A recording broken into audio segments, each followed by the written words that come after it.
super dimensional strategy starting with Batman. This video is purely for entertainment and does not infringe on copyrights or laws. The rights to the novel and image belong to the original author. We do not claim ownership.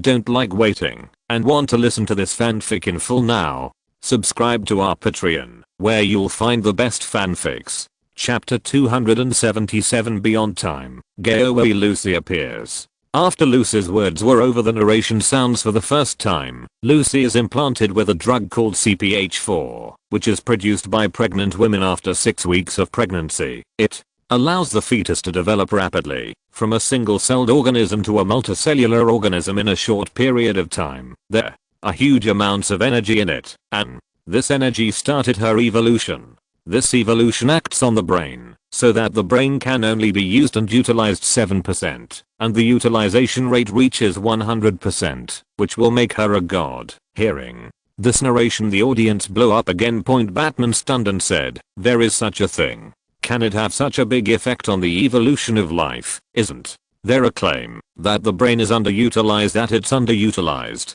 Keisha shook her head and said, "There is no such substance. From the start of the fright to the egg, and then to pregnancy in October, the baby will be delivered. During this period, the fetus will produce 3768 kinds of factors and proteins that affect the development of the nervous system. When we were doing research, we didn't find such a miraculous substance. As for the development rate of the brain of ordinary people is yet to be developed, but it is not as exaggerated as what is said here. At least in my world, angel civilization is the ceiling of the audience in terms of biotechnology and genetic technology. If they all said no, then definitely not. Dr. Banner muttered. So this is a parallel universe with different laws. Lucy was surprised. The laws of parallel universes are different, and there is such a saying, but this CPH4 is not natural, but synthetic. Is there a problem? She just wanted to enter the network and carefully analyze the difference between the native CPH4 and the CPH4 that she was injected into. The narration continues. In other words, this theory is wrong, and there is no CPH4, but in this world it is true. When the brain development rate reaches 100%, Lucy at that time will become a real god with unimaginable power. So Bay is definitely not nonsense. This is the setting of this world. No matter how unreasonable it is still reasonable in this world. Moreover, there is also a reasonable logical self-consistency in the film.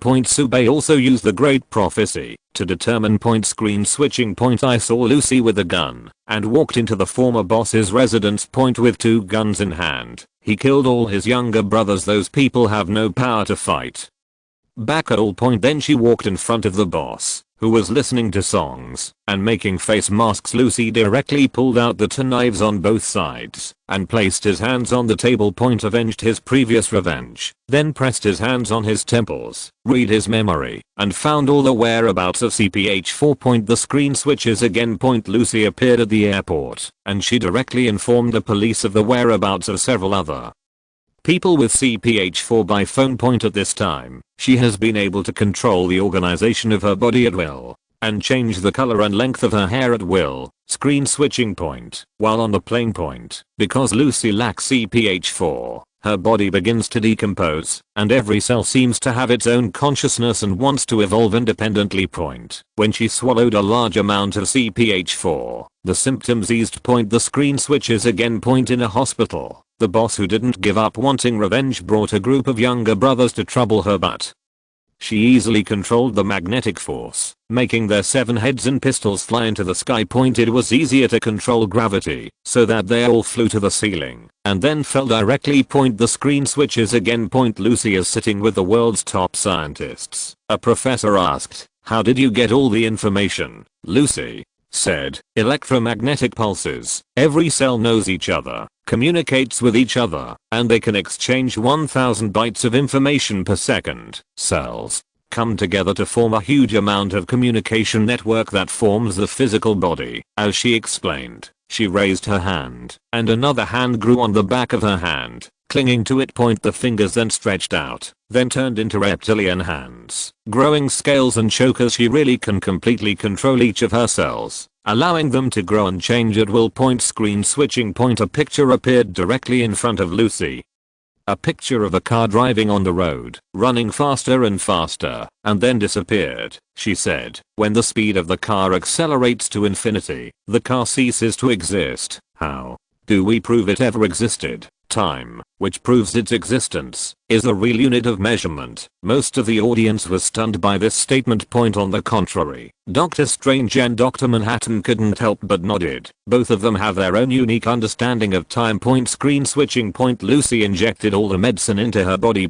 Her body began to change, changing into another substance, devouring the surrounding substances and energy. In the end, all the matter and energy were combined into a U-disc and handed over to the professor. She taught humans what she had learned that was difficult for others to understand. Then there was a sway around Lucy, and she appeared in front of the Eiffel Tower. Then see her again, and she appears in the Great Rift Valley. Then the place she was in became Times Square. Everyone around her turned a blind eye to her. Her hand pressed lightly, as if pressing the pause button, and everything was paused. Then her hand moved slightly to the side. The bustling Times Square was instantly transformed into the steam age of horse-drawn carriages and trams. Then she drew her hand again, and she saw several engines. 180. Then she moved forward and saw the emergence of the first human being. She saw the birth of the Earth and the birth of the universe. All the audience opened their mouths. Most of them didn't understand the words before, but now they all understand. Lucy was completely out of time. She has become a high-dimensional creature that can swim at will in the long river of time. A kind of existence similar to Dr. Manhattan. This is also where the logic of the movie is self-consistent, because Lucy touches the index fingers of both hands with the world's first primitive man named Lucy, who broke away from the ape. At this time, she carved her genetic code into the human body. Therefore, when the human brain develops to 100%, it will become a high-dimensional life like Lucy that transcends time. This setting is what she gave to human beings. It's a chicken and egg question, but for Lucy, who is beyond time, it's not a question. The narration sounded, do you want to change such a future? Lucy. Lucy nodded. The narrator seemed to know that she would be like this, and continued, I'm talking about another Lucy, the one who has transcended time and reached eternity. Are you watching? As soon as these words came out, endless brilliance gathered next to Lucy, and then another Lucy in black tights appeared. She, who has already surpassed time, can naturally appear at any time, including this time period. Time means nothing to her. Chapter 278. Iron Man. Did I open the door to the multi-universe? Seeing another Lucy show up, old viewers feel okay. Because they have all seen Dr. Manhattan randomly traveling through the timeline. But several new viewers were taken aback. Deadpool couldn't help but say, what is this? Split personality. This skill is good. Then if I learn this skill, can one girlfriend become two become four, and four become eight? Deadpool in the movie is still a little more normal than in the comics. Not too outrageous, but still a broken mouth. The Dutch version of Spider-Man said, the magic of Doctor Strange can directly transform hundreds of people into Loki snorted coldly. What are a few hundred people when I used illusion to deceive Hela? I created nearly 10,000 illusions. This inexplicable victory and defeat, I just don't know where it came from. The gags of several people eased the shock of the audience. As soon as Lucy saw Go-Away Lucy, she was stunned. Although her current brain development was far from enough, she still understood. The only emotion she had was an instant burst. You're watching? You've been watching? Why not stop? I don't want to be like this ghost. What, a god or not? I don't want to at all. Galway Lucy said, sorry, I'm not as omnipotent as you think. Since I have been born, you will be born no matter what. I can't stop it. You can understand it as a will of the universe. Galway Lucy actually saw the strategy video early. Because she and the current Lucy are the same person. Lucy saw it, and Go-Away Lucy saw it too. She said she is everywhere. Yes, she is everywhere, all the time. It's just that even her existence beyond the time dimension still cannot be resolved. Where did this projection come from? This made her a long lost curiosity. Listening to Lucy's words, everyone's heart was full of confusion, and they couldn't understand it at all.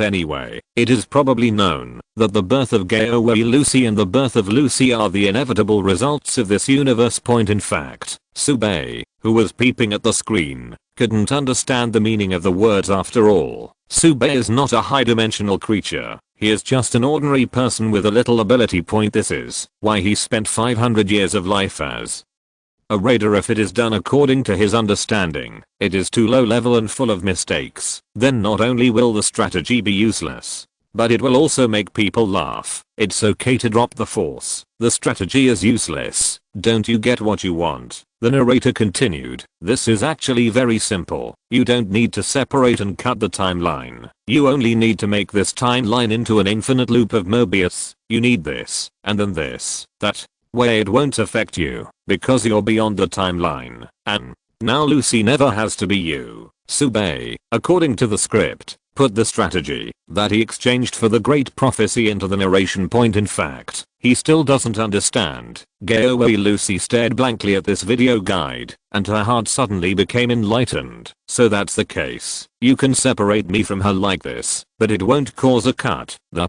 world is really amazing. Even if I have traveled the entire universe and seen the birth and destruction of the universe, there are still many things that I don't understand. Then she stretched out her hand and pressed it on Lucy's body. Now the wound on Lucy's body healed in an instant, and the process of constant evolution was terminated. Almost disappeared. The emotion came back to my heart again. At that moment, Lucy burst into tears. Now she is just an ordinary person with some super abilities. She can still love her father and mother. She can be coquettish to them occasionally and talk to them. When she is helpless, you can have them attend your own wedding. You can always accept their concern for yourself and then care for them, grow old with them, and walk through this life. This is the last thing she wants before her emotions are about to fade away. Eternal.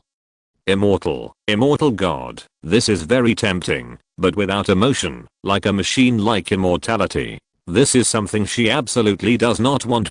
So far, the strategy for Lucy has been completed. Everyone was at a loss for this strategy, except for Dr. Manhattan and Lucy Gayaway. They couldn't understand it. Because this raiders, there are a lot of technical things. Iron Man has mastered the technology of traveling through time and has a further understanding of the essence of time. But he did not evolve into the ultimate creature that transcended time, and he just listened to what he could not understand. Definitely, Subei, who made this strategy, also doesn't understand. This is a power of great prophecy. Although its consumption is outrageous, it is really omnipotent. Even if Subei can't understand things, it can still complete it. Then, Subei's question came. What are the chances of Lucy Gayaway completely transcending this universe? He really wanted to know if it was possible for people like Gayaway, Lucy, and Manhattan to run from a parallel universe to their own world. Lucy Gayaway said, 1.357% is my own conclusion. The website states. Wrong answer. Correct answer is 0.443%. Gayaway Lucy was stunned. Wrong. This kind of thing feels so strange. Once again, she felt the freshness after a long absence. She did not disappear. She sat with Lucy, who was wiping her tears, and watched the guide video. Hearing this answer, Subei breathed a sigh of relief. These guys may not have come to their own world. After a while, I will go and get that CPH for myself. I hope it will not disappoint me. This is just his guess. If the guess is correct, he will know where the origin of the universe is going to come from in the future. Everyone breathed a sigh of relief. Lucy did not fall into the abyss because of this disaster, which is good. And Lucy Galway, who seems to have the same outrageous ability as Dr. Manhattan. Just think of her as a female Dr. Manhattan. So whose video to watch next? At this time, the Dutch version of Spider-Man said, I'm also curious about my future, and I also want to see why so many Spider-Man suddenly appear. The crowd did not object. He unlocked the power of Spider-Man. Then the business card popped up, and the portraits of the three of them were all inside. Everyone comes with a profile. Name: Peter Parker. Codename: Spider-Man. Introduction: because he was bitten by a spider, he has powerful strength, anti-money, response, and agility, and has been dedicated to helping ordinary people, fighting crime, and fighting evil. This strategy has to start with the Spider-Man of this universe. The other two Spider-Man portraits disperse, and the Dutch version of Spider-Man portrait has become bigger. Then the narration sounds. The Avengers defeated Thanos, who had previously wiped out half of life in the universe with infinite gems. And then Thanos destroyed infinite gems with infinite gems. Next, Dr. Banner used infinite gems to resurrect half of the life in the universe that was wiped out by Thanos. Come on. Iron Man sacrificed his life and wiped out all of Thanos' army. These four things have caused great damage to the space-time continuity of this universe, making the space-time of this universe fragile, and this opens the door to the multi-universe and attracts visitors from the multi-universe. As soon as these words came out, everyone stayed again, Iron Man said in disbelief. So, I opened the door to the multi-universe. Chapter 279 I, Spider-Man, just want to fall in love. I made a typo at the end of the last chapter about Iron Man snapping his fingers, and I was confused. I have corrected it. Sorry, readers. Iron Man is definitely depressed. He's already had a lot of trouble in the Future Point New York battle. He flew into the portal with a black bullet on his back. That time Wanda's parents. Well, that time was not a culprit. Ultron was okay, it didn't happen. Now he has eliminated Thanos and his army in the future, but opened the door to the multi-universe, let enemies from other universes invade. What is this called? Why does every good thing I do have bad consequences? And several newcomers were stunned, to Spider-Man, to Lucy, and Deadpool, as well as Alice, who has never spoken, because of her memory loss. All of them couldn't keep their mouths shut. Destroy half of the life in the universe, and then resurrect half of the life in the universe. This sounds like outrageous.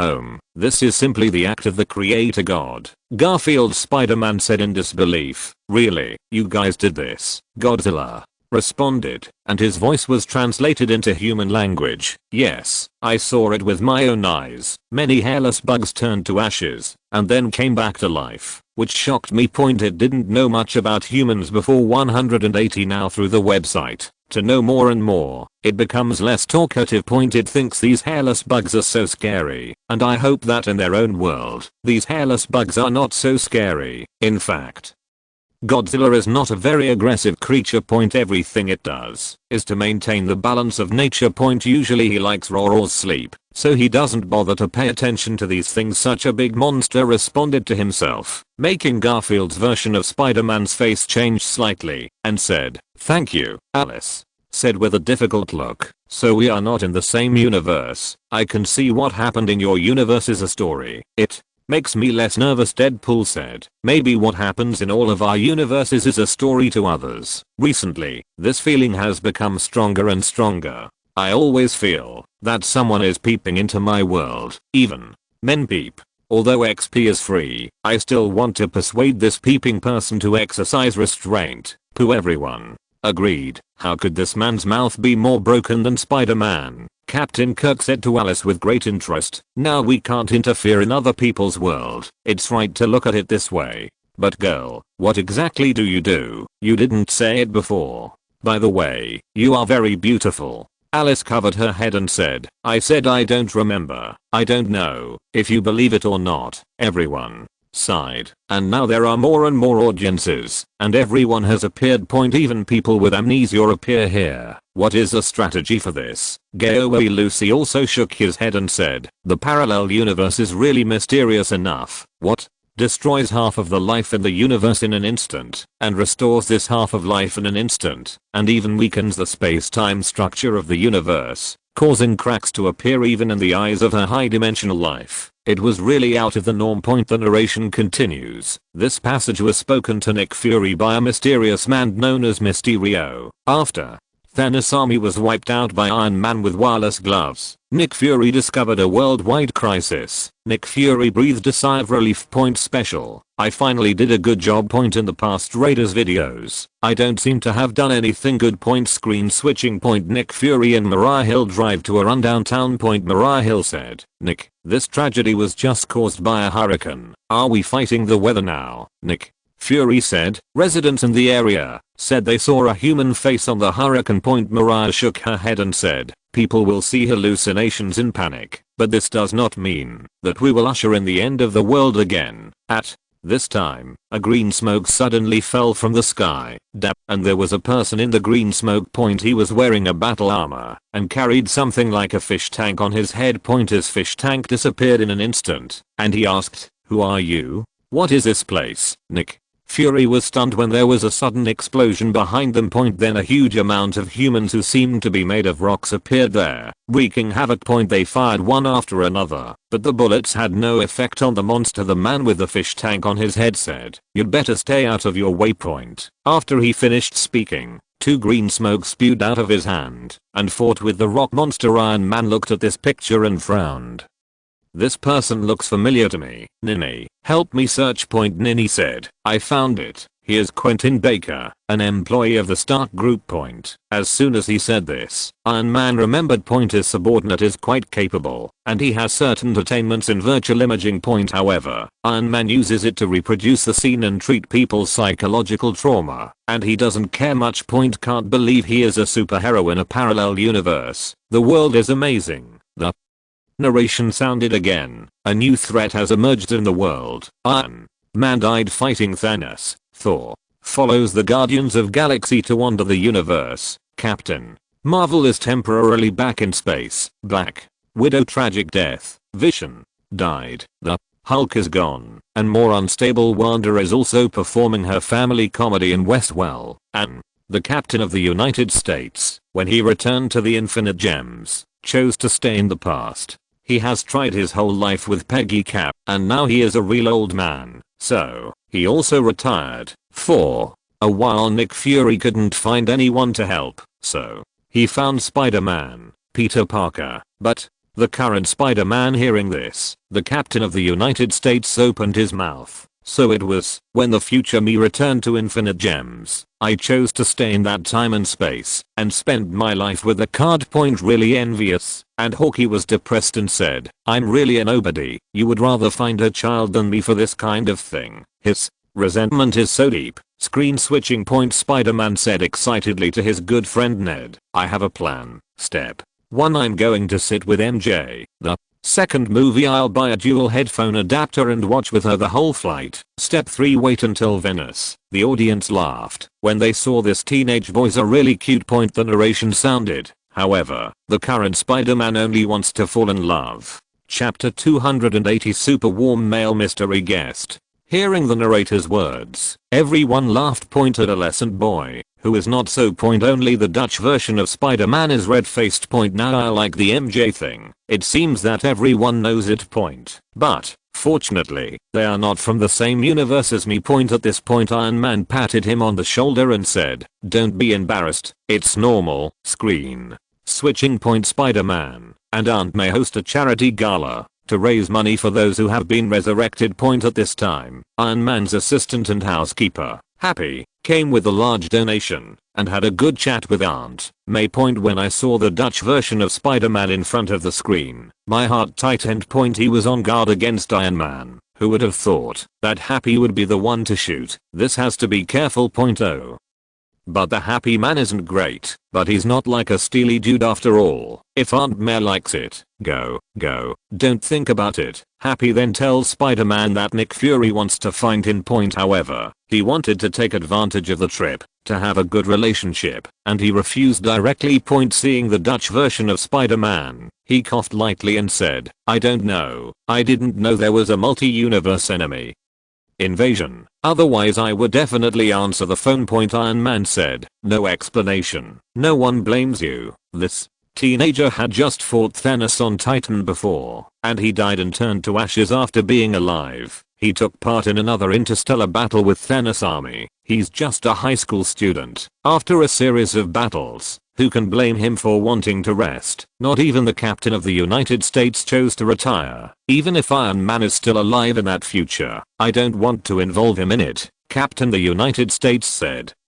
"It's not right to put the life of the world on your child." Nick Fury thought about it and said, "You people in the future either die or retire, so I can only find him." Hawkeye said, extremely depressed, "So I'm really a nobody." He felt like he was being ignored all the time. Nick Fury thought about it again and said, "Maybe at that time you retire too." Hearing this, Hawkeye smiled. "Retire or not bad. Thanos is dead with one, and the world doesn't have that kind of crippling crisis after a lifetime of fighting. What's wrong with me retiring and going home to enjoy my family? At this time, the narration sounded again. Spider-Man tried his best to avoid meeting Nick Fury, but when he was traveling in Venice, there were huge amounts of water monsters. He took part in the battle and saw the Mysterio destroy the big water monster. Then he felt more at ease. Even if there is any danger in this world, Mysterio is so strong. He can solve everything. He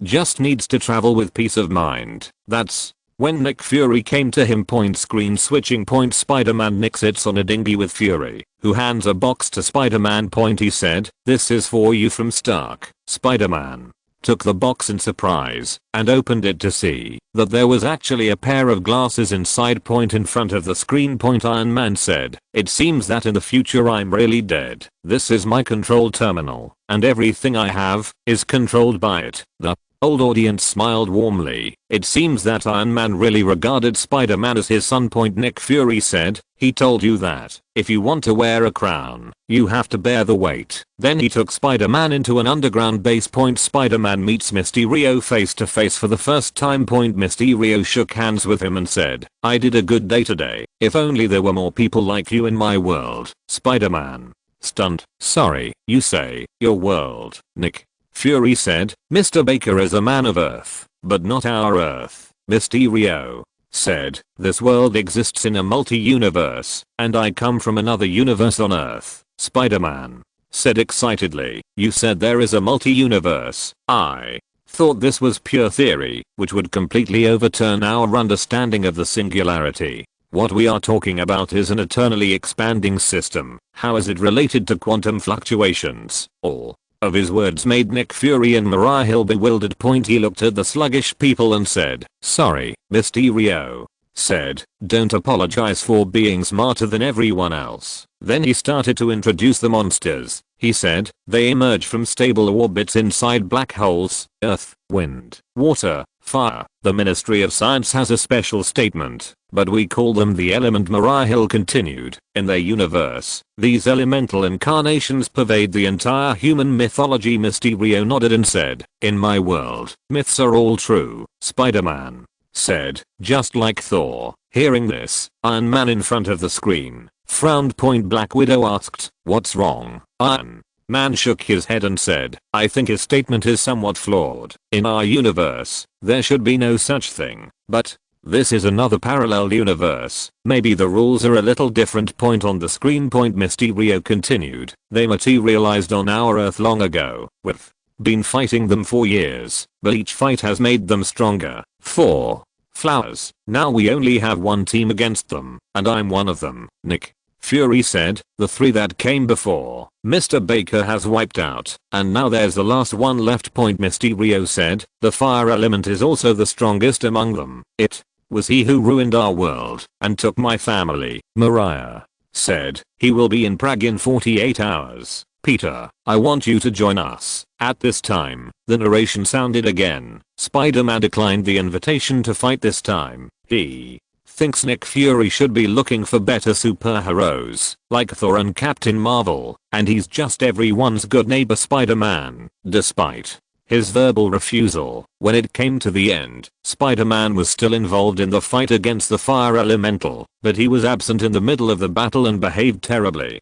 0. And then Mysterio came to comfort him again. Screen switching. Mysterio said to him, "Nick asked me to come up and see you. He just got mad at you, and he's very sorry." Spider-Man said, "Really?" Mysterio nodded. Spider-Man said, "I didn't think that I would save the Earth this summer. I know it sounds selfish, and I planned to go after the girl I was in love with. It's all gone now." Mysterio said, "It's not selfish to want to live a normal life, my child. This road is full of hardships. It requires a lot of effort, and there are many choices to make. People look up, you adore you, but even if you win battles, sometimes people die. I like you. You are a good boy. A part of my heart wants to persuade you to walk away and escape from this completely. The other part of me knows what we are up against." At this moment, everyone felt that this mysterious guest was simply a super warm man. The narrator continues, "Spider-Man doesn't feel ready to accept Iron Man's legacy. He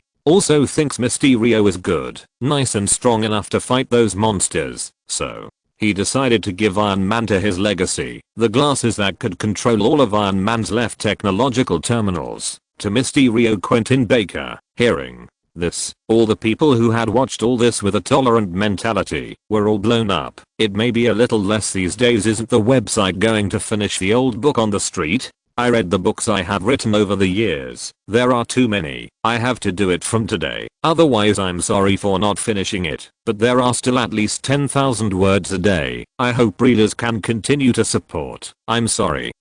7. Chapter 281 Mysterio's Super Scam.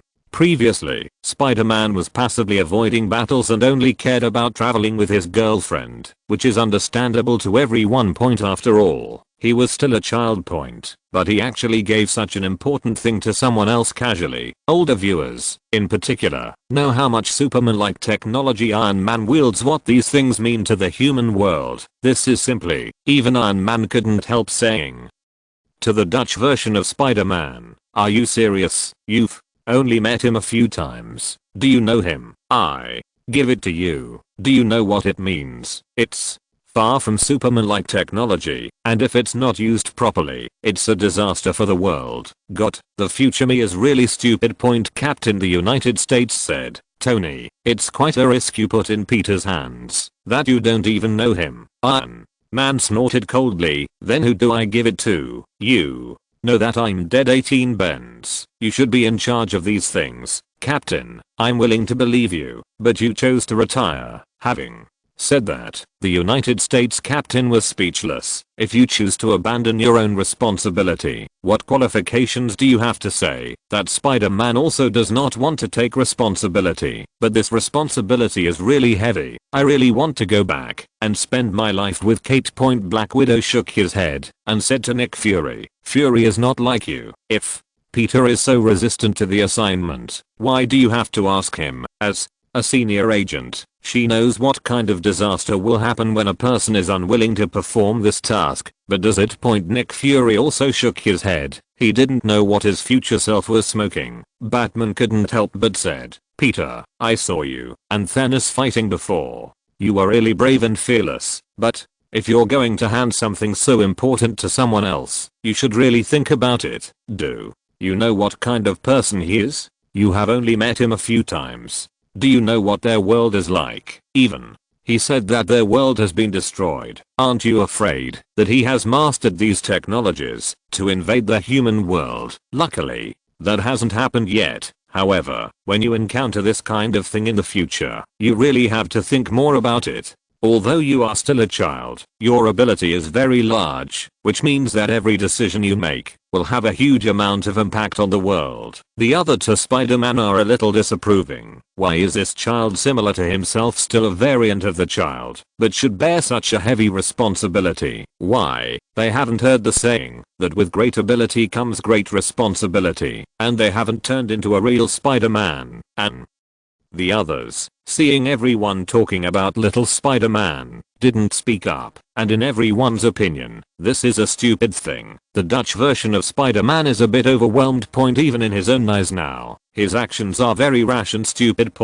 But he did not defend himself. He felt that if he was wrong, he was wrong. If he was wrong, he had to admit it. Fortunately, this is something that will happen in the future.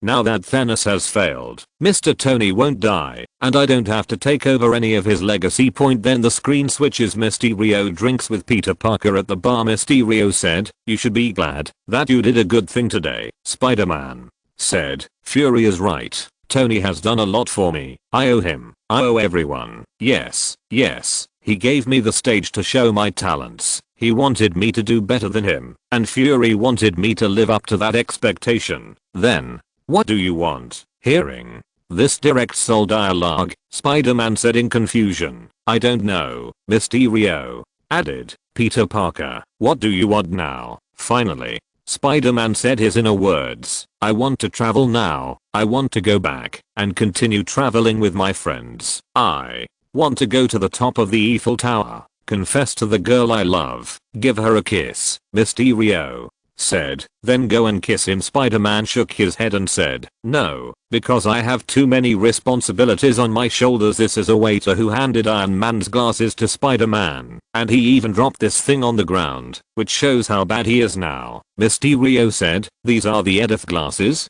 Stark left behind. Who controls his arsenal? You show me. Iron Man in front of the screen covered his forehead. Can't you be a little bit more secrecy? The Dutch version of Spider-Man just doesn't talk. On the screen point, Spider-Man put on his glasses, and Mysterio said, it's very old-fashioned. You can change it. Maybe there is a contact lens version. Suddenly, Spider-Man handed the glasses to Mysterio. You take a look. Mysterio always refused, but put on the glasses at Spider-Man's insistence. Point. Spider-Man was suddenly stunned. To the next Tony Stark, I believe you. These are the words Mr. Tony left in the glasses case. He knew every mistake I made, but he still chose to give me the glasses. Or he didn't want to give it to me, but to let me pass it on to the right person. It makes sense. He doesn't trust Fury, because Fury will leave Edith alone. The world needs the next Iron Man. You can be the next Iron Man, and that's definitely not me. I'm just a 16-year-old from Queens. It's got to be an adult with a lot of experience.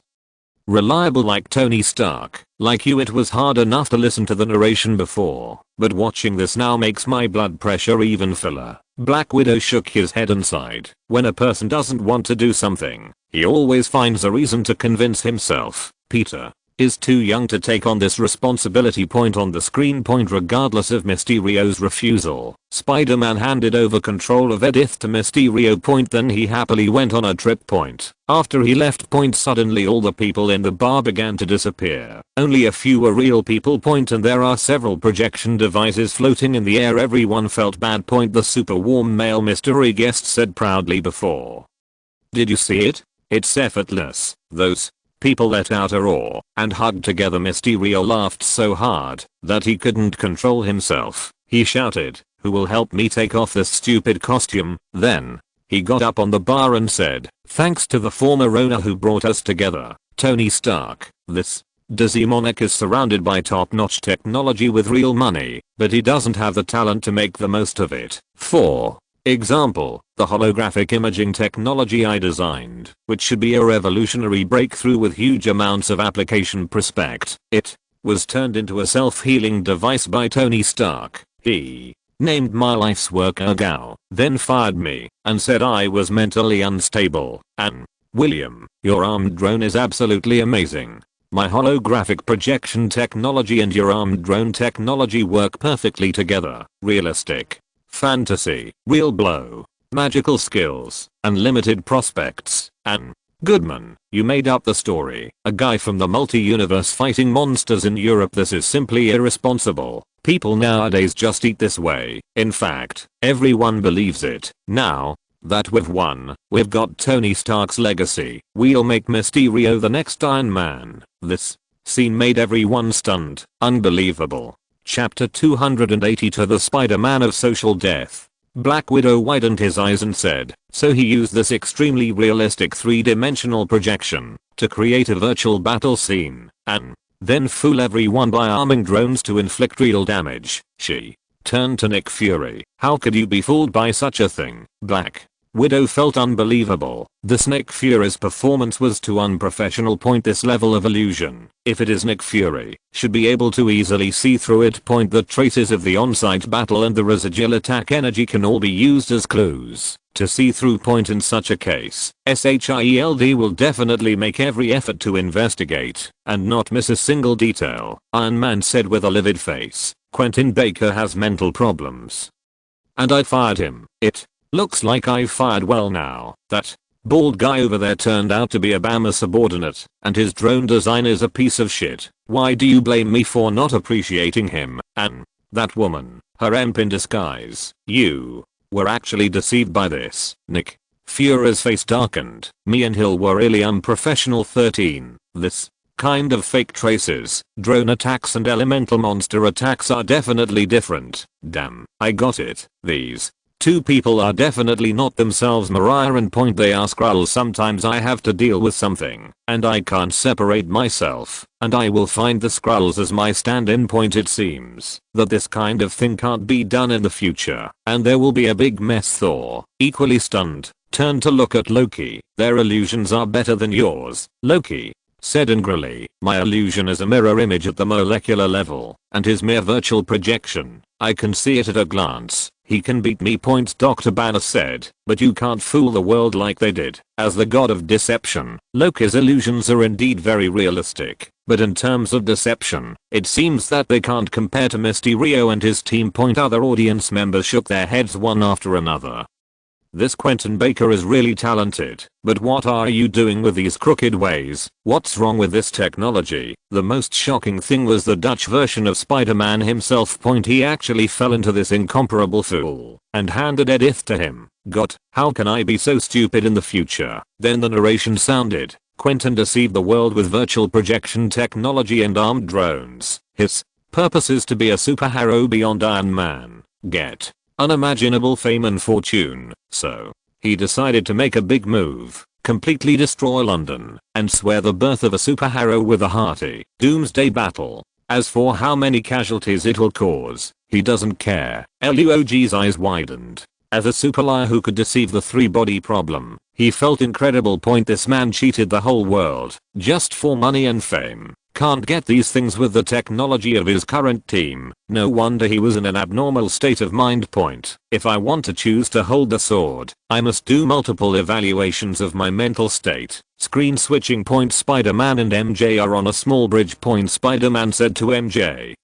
this is a last night in Europe and I have something to say to you. MJ said, you're Spider-Man. Spider-Man himself is stupid. Point. M said, you want to tell me you are Spider-Man? She actually sees through Spider-Man's identity. Spider-Man vehemently denied it. Point. But MJ is confident. Don't talk about Washington. I saw you sneaking out to fight yesterday. Spider-Man said, no. The news said that the man who fought was Night Monkey. Point. At that time, in order to cover up his identity, Ned said that it was Night Monkey who participated in the battle. At this point MJ took out a drone parts from his backpack and said, a kind of net for Nightwolf and Spider-Man. That part is the cobweb wrapped around Spider-Man. At this moment, the parts of the drone suddenly showed a picture. Point. It is the picture of Mysterio fighting the elements. Spider-Man was enlightened and understood everything in an instant, so he finally readily admitted that he was Spider-Man. Point. MJ said, really?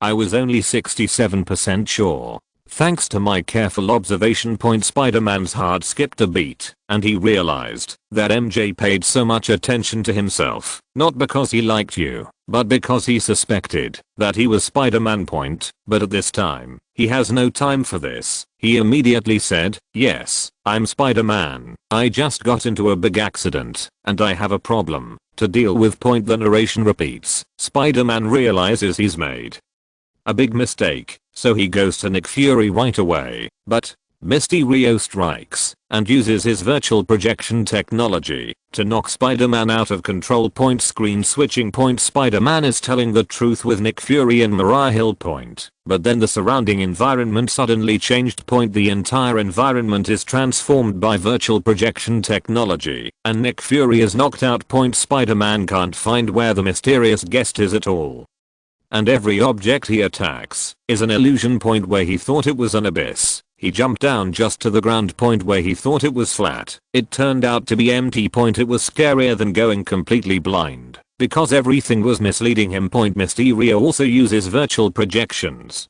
to create fantasies of his beloved to distract him. Point. It even created the illusion of Iron Man turning into a zombie and crawling out of the ground. Spider-Man was a big loser. The screen switches again. Point. Happy came to support Spider-Man. Spider-Man looked at Happy and was very nervous. How do you prove that you are really happy? Happy said, remember the time we went to Germany together? Although you don't admit it, but I looked at the hotel bill and I knew you watched the adult channel. Puff, the dignified atmosphere, before disappeared instantly. The audience laughed again. The Dutch version of Spider-Man has sensed what social death is. The narration sounded again. With the support and encouragement of Happy, Spider-Man regained his confidence and decided to take up his responsibilities again and solve the trouble of his fall. He fights Mysterio on the bridge to the death. The screen switches again. Mysterio created a huge amount of phantoms of 180, attacked London buildings, drones hidden in them frantically attacked everything,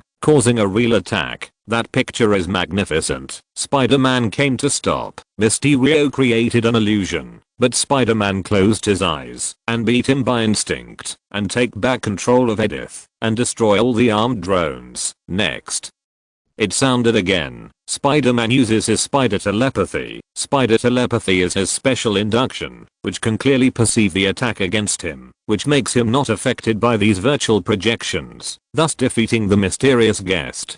But Mysterio released a video to the world before he died. Screen switching. On a large screen, a video previously sent by Mysterio was broadcast to the world. The bloody Mysterio said, "I tried my best to send the elementals back to the multiverse rift, but I probably won't be able to get off this bridge alive, and I don't know why the Spider-Man attacked me. He has an army of armed drones from Stark Industries. He said the only one he could be the new Iron Man." He also edited a video in which Edith's voice sounded, "Are you sure you want to attack with a drone?" Spider-Man said, "I don't care, not a single one." Mysterio cuts through the footage of him and Spider-Man fighting, once again misleading the world. This guy is indeed a genius of intrigue. And Spider-Man in front of the screen changed his face in an instant. If this is the case, then his future self is really in big trouble. Chapter 283. Humans do not thank Spider-Man. Narrator, Quentin Baker's behavior before his death caused great distress to Spider-Man. Screen switching. A bunch of reporters surrounding MJ asked her all about Spider-Man. Spider-Man comes to make a clearance. The reporter was immediately excited. "You killed Mysterio." Spider-Man said, "I didn't." Faced with this situation, he is really difficult to deal with. Then Mysterio's admirers attack Spider-Man, who pushes her away. The fat woman said loudly, "Spider-Man attacked me. He beat me. He beat me." Excited like winning the lottery. Seeing this picture, Morgana laughed. "Before you all tried your best to defeat Thanos and save the world. However, if you come to someone and tell a lie, others will believe it. Humanity doesn't thank you at all. What a forgetful and selfish race." Luther said, "Miss Morgana, you are right. So human beings need someone to guide. Someone like me." Superman rolled his eyes directly. "Although you haven't done anything right now, in another future, you have done all the bad things. You guide human beings. What will human beings become?" Iron Man said, "You're right. We humans have such and such problems. But I don't care. I never want anyone to thank me for doing this." Deadpool said, "That's why superhero needs a mask. Looks like I'm going to have a mask for myself and a battle suit." Peter Parker, "I like you. I think your battle suit color scheme is good." Wolverine rolled her eyes directly. "Wade, when are you going to be a superhero again?" Deadpool said, "Well, dear Wolverine, I'm totally different now than I used to be. I have been completely reborn. You will see me reborn, and I will become the same superhero as you." Wolverine doesn't believe a word of Deadpool's words. As a comrade in arms, he knows too much about Deadpool's virtues. No, Wade, in another universe, or can you expect it? This guy can do superhero. He cuts his head off right away. At this time, they being said, "You are the heroes who save the world. Will it be troublesome for you to announce your identities?" Didn't Iron Man reveal his identity? Misaka Mikoto also nodded. "Don't everyone know the identity of the Avengers? Why is this?" Batman shook his head and said, "It's not the same, because Tony already has a lot of money and even has his own weapons. Otherwise, those reporters will come to harass you like sharks smelling blood." Like these reporters are now. Apart from those criminals caught by him will always think of his revenge, right? Even if he is not afraid, I think it will cause trouble to the people around him. This is also one of the reasons why he has always been in the dark. Zabing murmured, your world is so complicated, but people seem to be the same. She remembered the scene where Mark was attacked by the lighthouse man in her strategy. It seemed that people were really easy to believe in lies. At this time, the narration continued, this trouble is not only aimed at him, but also at his family. Friends. Screen switching. Spider-Man returns home and finds out that Aunt May and Happy have a problem. But at this time, he has no mind to worry about it. Because the surrounding area is full of helicopters of various media. There are groups of people around. Some support him, some oppose him, and some throw eggs at his house. Not everyone can come out like Iron Man and be safe. He has strong financial resources. He is rich enough to rival the country, and he has a perfect security system that can isolate all troubles. He also has a strong influence, and these media dare not trouble him. But Spider-Man is different. The screen switches again. Spider-Man is taken away by the FBI. Even along with Aunt May, me and Ned were taken away. In the end, Happy bailed them out and found a lawyer for them. Their lawyer was actually a blind man with a cane in his hand. Aunt May and Happy argued in a panic. And finally Aunt May said, let's come and listen to the lawyer's opinion. Matt, attorney. Matt said, you do need a lawyer. Peter, you may have escaped the case, but things are going to get worse, because there's a fishing boat caught. At this time, someone throws garbage at Spider-Man's house again. Matt, the blind lawyer, caught the trash as soon as he reached out his hand.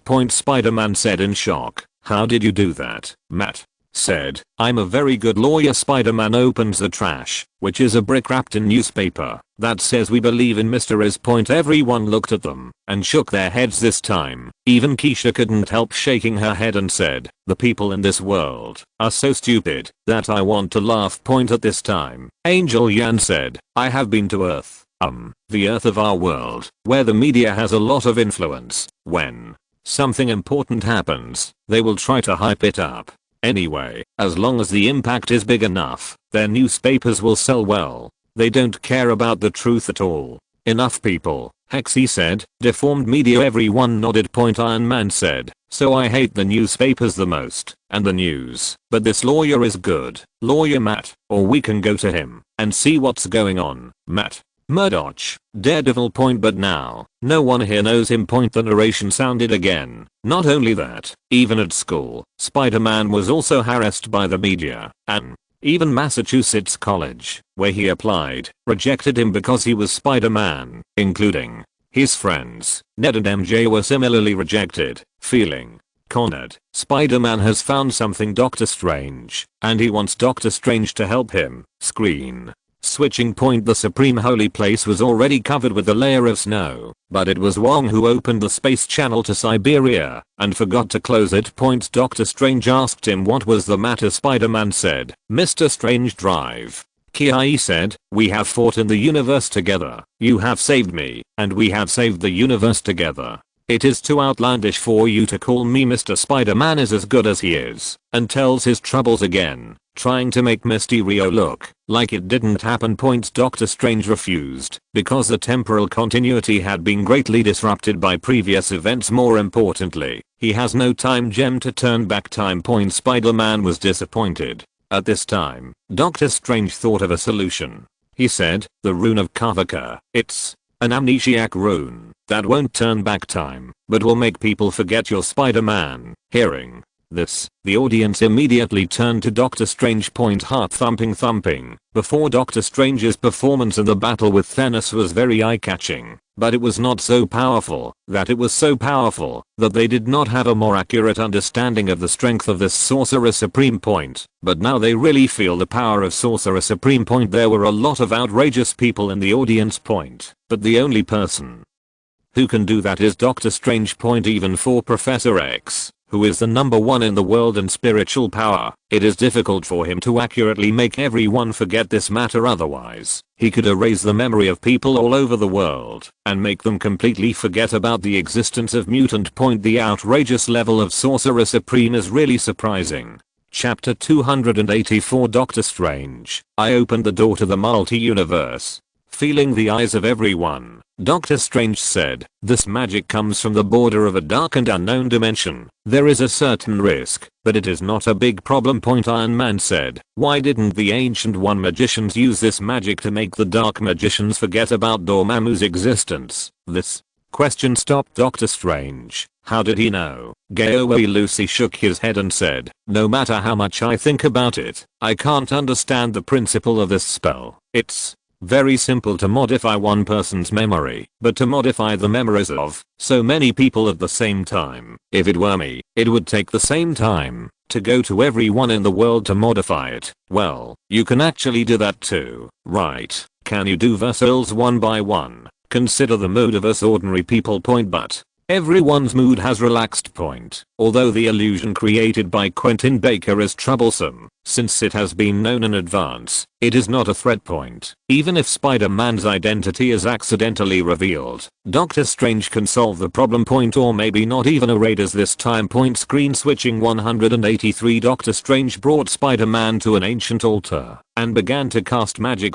Doctor Strange said, "I'm about to start. Nice to meet you, Spider-Man." Spider-Man said, "I'm ready." Then Doctor Strange began to cast spells, and 2 magic circles appeared in his hands. Then a ray of brilliance turned into various runes. The whole world will forget that Peter Parker is a Spider-Man, including me. This time Spider-Man was startled. Everyone can't let some people remember. Doctor Strange said, "Spells can't be used that way. It is very difficult and dangerous to change the usage of an already formed spell." Spider-Man said, "So MJ will also forget that I'm Spider-Man. So will she remember that she is my girlfriend?" Drive Key said, "It depends on the situation. Is she your girlfriend because you are Spider-Man, or Spider-Man looks ugly?" Doctor Strange sighed, pulled back his magic, and said, "Okay, again, everyone in the world will forget you're a Spider-Man, except your girlfriend." Spider-Man breathed a sigh of relief. Thank you very much." "Oh yes, got, and Ned?" Doctor Strange said. "Who is Ned?" Spider-Man said, "He's my best friend. Don't let him forget me." Doctor Strange, getting impatient, changed the spell again and said, "Well, we can't change the spell anymore.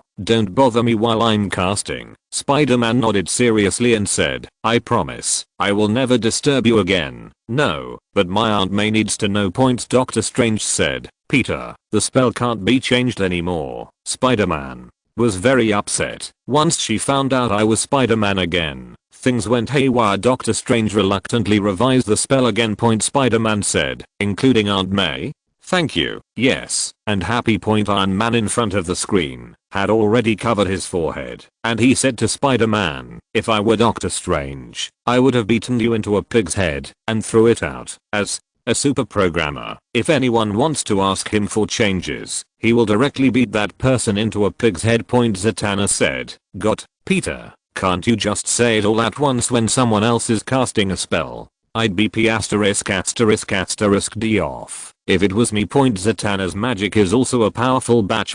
Everyone nodded. That is Doctor Strange's temper. It's easy to change. I threw this kid out. The Spider-Man in front of the screen was already trying to bury his head in his legs. On the screen. Doctor Strange is out of shape. Can you please stop talking? Then his spell got out of control. At this time, Spider-Man is still saying, "Those who need me to know that I'm Spider-Man should know." Doctor Strange didn't care about him anymore, and he tried his best to seal the runaway spell. Spider-Man asked, "Success?" Kubo was very angry. "No, you changed my spell 6 times. 5 times." Spider-Man replied. And this made Doctor Strange even more angry. "You changed my spell. I told you not to. I told you. That's why the spell didn't work. If it hadn't been for me to seal it up, and the catastrophic event would have happened, it might have already happened." Spider-Man said, "Strange, I'm sorry to hear." Doctor Strange said coldly, "Call me Mr. Spider-Man." Lowered his head. "Sorry, sir." Doctor Strange fought back his anger, shook his head and said, "You know what? After all we've been through together, I always forget that you're still a child. Look, the problem isn't with Mysterio, it's about you trying to live two different lives, and the more you do that, the more dangerous you are. Trust me, to you and your friends, but I'm sorry, but if the university turned you down, try to convince them to reconsider. Now you have no choice. Spider-Man stunned. You said to convince them. Do you mean I can call them? Doctor Strange was also stunned, full of anger. You haven't called? You're telling me that you didn't even make a phone call before you let me brainwash the world. The Spider-Man was then thrown straight out. The audience laughed again. This kid. The narration begins. Spoiled Spider-Man decides to go to the president of the University of Massachusetts to appeal to her about his request. And at this time he met a strange man who suddenly appeared and started attacking him. Screen switching. I saw a steel tentacle that looked like an octopus tentacle tore open the bridge directly, and a figure rose up. The man had 4 tentacles like octopus behind him. Each one is flexible and free, and the power is incredible. He seems to have a deep hatred with Spider-Man. Watching Spider-Man is a slap in the face. But his tentacles are eventually controlled by the nanobots of Spider-Man's nano battlesuit. The narration sounded again. Because Doctor Strange failed to cast spells, the fragile spatial structure of this world was struck again. The magic of failure has pulled all Spider-Man's enemies in the multi-universe from the multi-universe into this world. This time it's true. The audience is stupid. Is this really opening the door to the multi-universe? Although because the temporal continuity of this world was broken by infinite gems. However, this shows that it is not impossible to traverse the multi-universe at will. This got all the audience excited. If you're listening to this novel on a channel other than Fanfic World, it means they downloaded and uploaded it without effort. We cordially invite you to visit our channel, Mundo Fanfic Novelos. There you'll find the original version of this story and you can explore many other novels of various genres. We're waiting for you to immerse yourself in a world of incredible novels. Chapter 285 Origin Magic Power Through the Multi-Universe. Dr. Manhattan said, Doctor Strange, can you tell us how this spell works? Although magic is different if we know the principle, or we can reproduce it by other means. Keisha's eyes also lit up. She and Goo had a lot of conversations about technology, and she knew something about the magic of the Marvel Universe. If Doctor Strange can open up the multi-universe, then surely the Ancient One magician can too. Ancient One magician can do it. If you think of a way, you should be able to do it. Not only my own world, but other multi-universes too. Nidaricha Sordageo Luce's eyes are also frighteningly bright. She has been in every time and space, and has traveled to every corner of the universe, but she still has no clue how to transcend this universe. It would be great to have a way to get to the multi-universe from Doctor Strange. She felt the excitement for a long time. Doctor Strange said, the principle can be said, but these people can be attracted to us, the universe, by the magic of failure. It's because the space-time continuity of our universe has been disrupted by the Infinity Gauntlet, and our universe has become unstable, and I use the energy of dimensional magic your world may not have. Although he said so, he still explained the principle of this magic to everyone in detail. It is said that every line is like a mountain, and they are separated by the entire universe, and the laws are also different. His words made these bigwigs bewildered. Then Dr. Manhattan and the others began to discuss again, and gradually they got a clue. Subei, who was peeping at the screen, couldn't help but sigh in his heart. He had paid thousands of years of life for this parallel universe transmission device.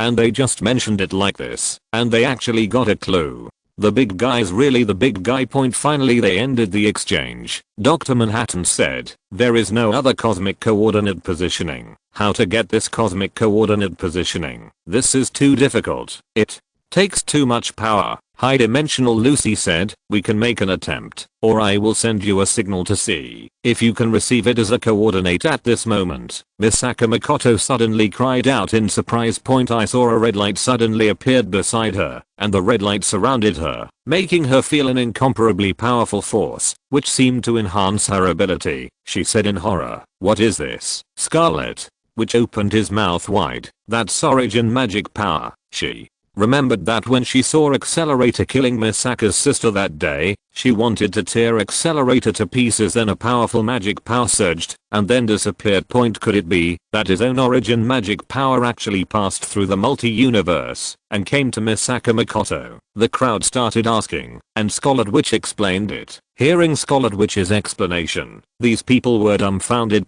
This girl actually already has the power to travel through the multi-universe. Origin magic power is simply off the charts. Looking at everyone's eyes, Scarlet Witch waved his hand and said, "No, no, don't ask me. I don't know, and I don't know what's going on." And at the same time, in the world of the magical forbidden book catalog, several extremely powerful beings felt the fleeting origin magic power, so they all began to prepare, ready to come to reality. This requires them to reduce their powers to an unbelievable level before they can enter the real world. They're going to check it out and see which shares the strange energy come from, what it is. They are too curious. This is definitely no one knows. And Toby version of Spider-Man saw Dr. Octopus. Whole people are stupid. This is not Dr. Otto. It, Netherlands. Brother version of Spider-Man looked at Toby version of Spider-Man said, "You know, also, he said that the Raiders will spell the other universe Spider-Man lore the enemy, so he is your enemy." Toby version of Spider-Man shook his head. "Impossible. He was my professor at the university, a very good person, and I cannot become his enemy." On the screen, Spider-Man just beat Dr. Octopus in the smoke. Suddenly he heard a grim laughter, then a man dressed in green armor riding a skateboard sky appeared. 4 flowers. It is a classic Spider-Man villain, Green Goblin. Dr. Octopus Ye. Norman Osborn. Green Goblin them to throw a bomb. Then people ran away. Then narration sounded again. Both the sudden appearance of the enemy is another universe Spider-Man enemy. Green Goblin, Norman Osborn, Dr. Octopus and Otto Octavio Davis. This is what even the Garfield version of Spider-Man is not. Calm, Sir Norman are bad. This could not he and Norman Osborn's son, but made small but Mr. Norman is a good man. The two newly added Spider-Man have been the wind messy. Narrator continued. As for the other two men to the same universe, they are another Spider-Man, the greatest enemy. Screen switching. Toby version of Spider-Man is the school cafeteria. He saw in his mind's goddess Mary Jane. "I want to go strike up a conversation, but did not have the courage." And then Mary Jane asleep. Almost slipped. He's an eat. Mary Jane will help up. Also with a tray to catch all the falling food. Mary Jane strong laughs. "Good evening." Fast reaction. You have blue eyes. Usually wearing glasses. I do not pay attention. Spider-Man does not know what to say. "I just feel very happy." He sat back in his seat, but found his wrist like a cobweb appeared and stuck a knife and fork. See here, the Netherlands brother version of Spider-Man could not help but said, "You actually can hand launch cobweb." Garfield version of Spider-Man could not help but said, "How can we do it?" Deadpool Envy said, "Handsome, how to do? You can teach me." Toby version of Spider-Man raised his hand, looking to become very strange. His hands can emit cobweb. This is going too far. Narrator sounded again. After this world, Peter Parker was bitten by a spider. Also has the power and speed of response beyond the ordinary, but also from hand to launch cobweb. But he did not punish the good and punish evil mind. He did not want to be a superhero. He just wanted to pick up hot chicks and Gaokian. Chapter 286. The greater the ability, the greater the responsibility. Toby's version of Spider-Man blushed slightly when he heard this. Although picking girls and making money are the ultimate wishes of all human beings, he still feels a little embarrassed to be spoken out in such an open and honest way. After all, I heard that this self from another universe had already fought a battle with an alien who destroyed the universe. Is a superhero. Screen switching. I saw Spider-Man open his hand, and some tiny fluff actually grew on his hand. He just hung on the wall and crawled directly on the wall. Then squirt the cobweb and learn how to swing through the air. This picture directly sees Deadpool's big roar shouting, "Cool, cool." The other two Spider-Man were frightened. Garfield's version of Spider-Man couldn't help but say, "Am I going to grow something like this too?" He has just mutated and doesn't understand his own ability. The Dutch version of Spider-Man said, 183. "I don't know, but I don't have it. I have a special kind of static electricity in my hands that can absorb it on the wall." Garfield's version of Spider-Man looked at his hand, cut it off, and pressed it on the table, only to find that his fingers were glued to the table. He breathed a sigh of relief, as if he would not grow this thing. The narration sounded, Peter is going to buy a car. After discovering that he has superhuman strength, he designs a set of his own clothes to participate in a wrestling match, but his recent behavior has aroused the concern of Uncle Ben. Screen switching. Uncle Ben drove Spider-Man to the library. Spider-Man receives, thanks, I'm getting out of the car, Uncle. Ben said to him, wait a minute, we need to talk. Let's talk about it later, if you want. We'll talk now. Spider-Man got a little impatient. Do we have to talk? What, Uncle? Ben said very patiently, we haven't talked for a long time, and we can't understand you lately. You refuse to do housework, do weird experiments in your room, fight people at school. Spider-Man said, he provoked me. Book nodded, you won, didn't you? Spider-Man said with some dissatisfaction, then what should I do? Run away? No, you shouldn't run away. But Uncle Ben thought about it and said, you are in adolescence now, so you are changing, and I'm the same as you at your age. You have to remember that your changes in the past few years will determine who you will become in the future. That guy provokes you, that's his own hardship, but just because you can beat him up doesn't mean you have the right to do it. You have to remember that with great ability comes great responsibility. Uncle Ben tried his best to say it euphemistically. Let him not use his power to bully people, but to help people. Spider-Man is very impatient. Are you worried that I will become a bad person?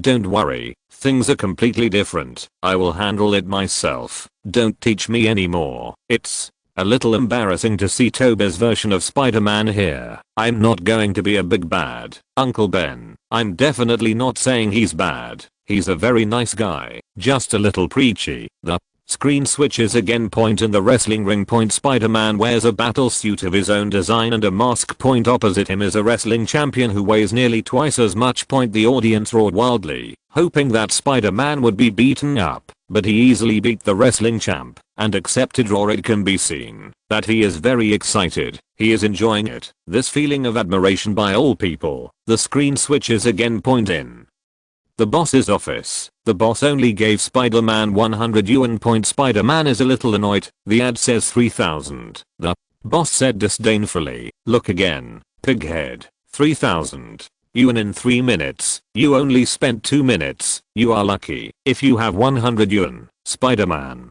is very upset. I need this money. The boss said, none of my business. He had no choice but to take the money and leave. At this moment, a man walked in with a gun, robbed the boss of his money, and ran away. The boss rushed out with his head hanging and shouted, someone is stealing money. Stop him. But Spider-Man staggered his body, allowing the robber to escape. The robber took a look at Spider-Man before leaving and said, thank you. The boss rushed over and said angrily at Spider-Man, you are so good at it, why didn't you stop him? Spider-Man scorned, none of my business. The screen switches again. Spider-Man walking on the street, watching a police car drive over. He surrounded him, only to see Uncle Ben collapsed on the ground. The policeman said to him, someone robbed his car. The robber shot him, and I have called an ambulance. Spider-Man's distraught roar calls out Uncle Ben's name. Uncle Ben finally opened his eyes. Peter, he wanted to say something, but couldn't say a word. And just lost Raw. Spider-Man's heart hurts like a knife. He puts on his mask, runs around the city like crazy, swings around the city with cobweb frantically, and then he catches up with the robber. He lost his mind and beat the robbers violently. The robber was yelled at, Nen, don't hit me, give me a chance. Spider-Man's eyes were splitting, and he grabbed the robber and tore the robber to pieces. What about my uncle? Did you give him a chance? At this time, the light hit the robber's face. Only then did Spider-Man discover that the robber who killed his uncle was the one he just let go. At that moment, as if struck by lightning, his whole body froze, his mind went blank, and he felt that the whole world had lost its color. How is it possible? How is it possible? The robber I let go actually killed Uncle Ben. I killed Uncle Ben. It was my inaction that killed him. Got.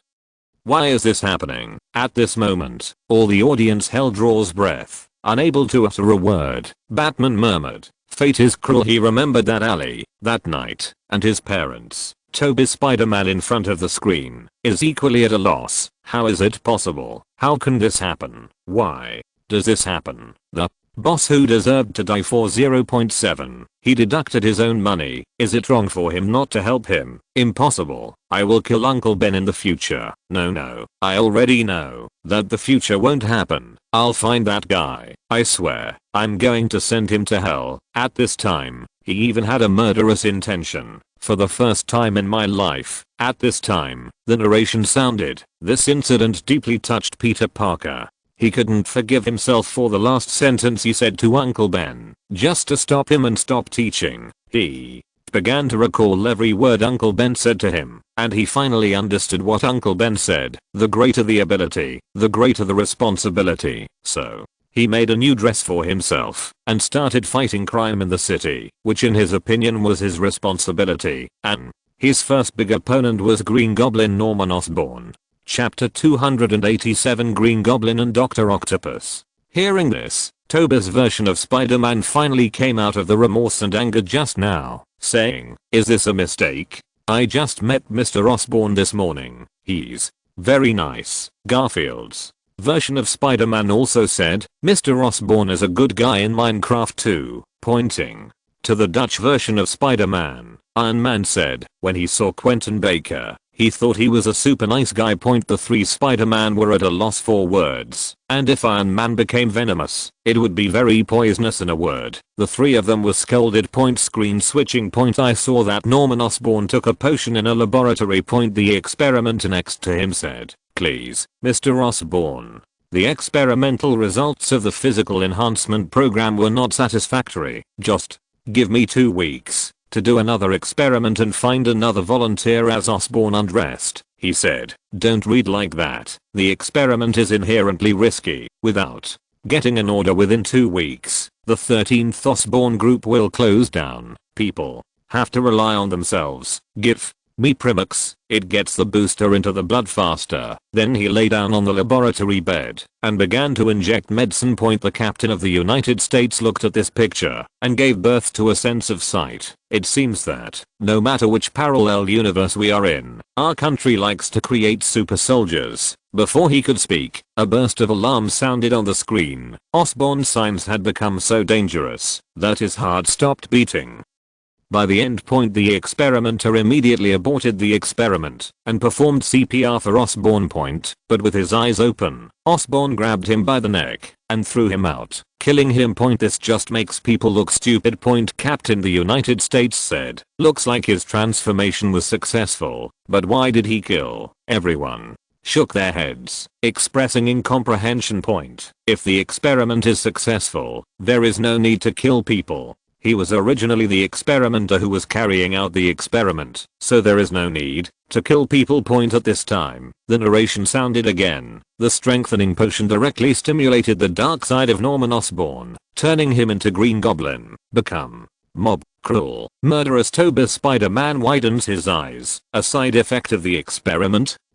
There should be a way to create a detoxifying serum. His first thought was to save Norman Osborn. Almost without thinking, next to it continued, "In order to restore the order, Osborn, whose personality has changed greatly, directly put on his own battle suit and glider and attacked the flight suit of another competing company." On the screen, a group of people are experimenting with an exoskeleton mesh similar to Iron Man's steel suit, but it looks a lot rougher and more rudimentary.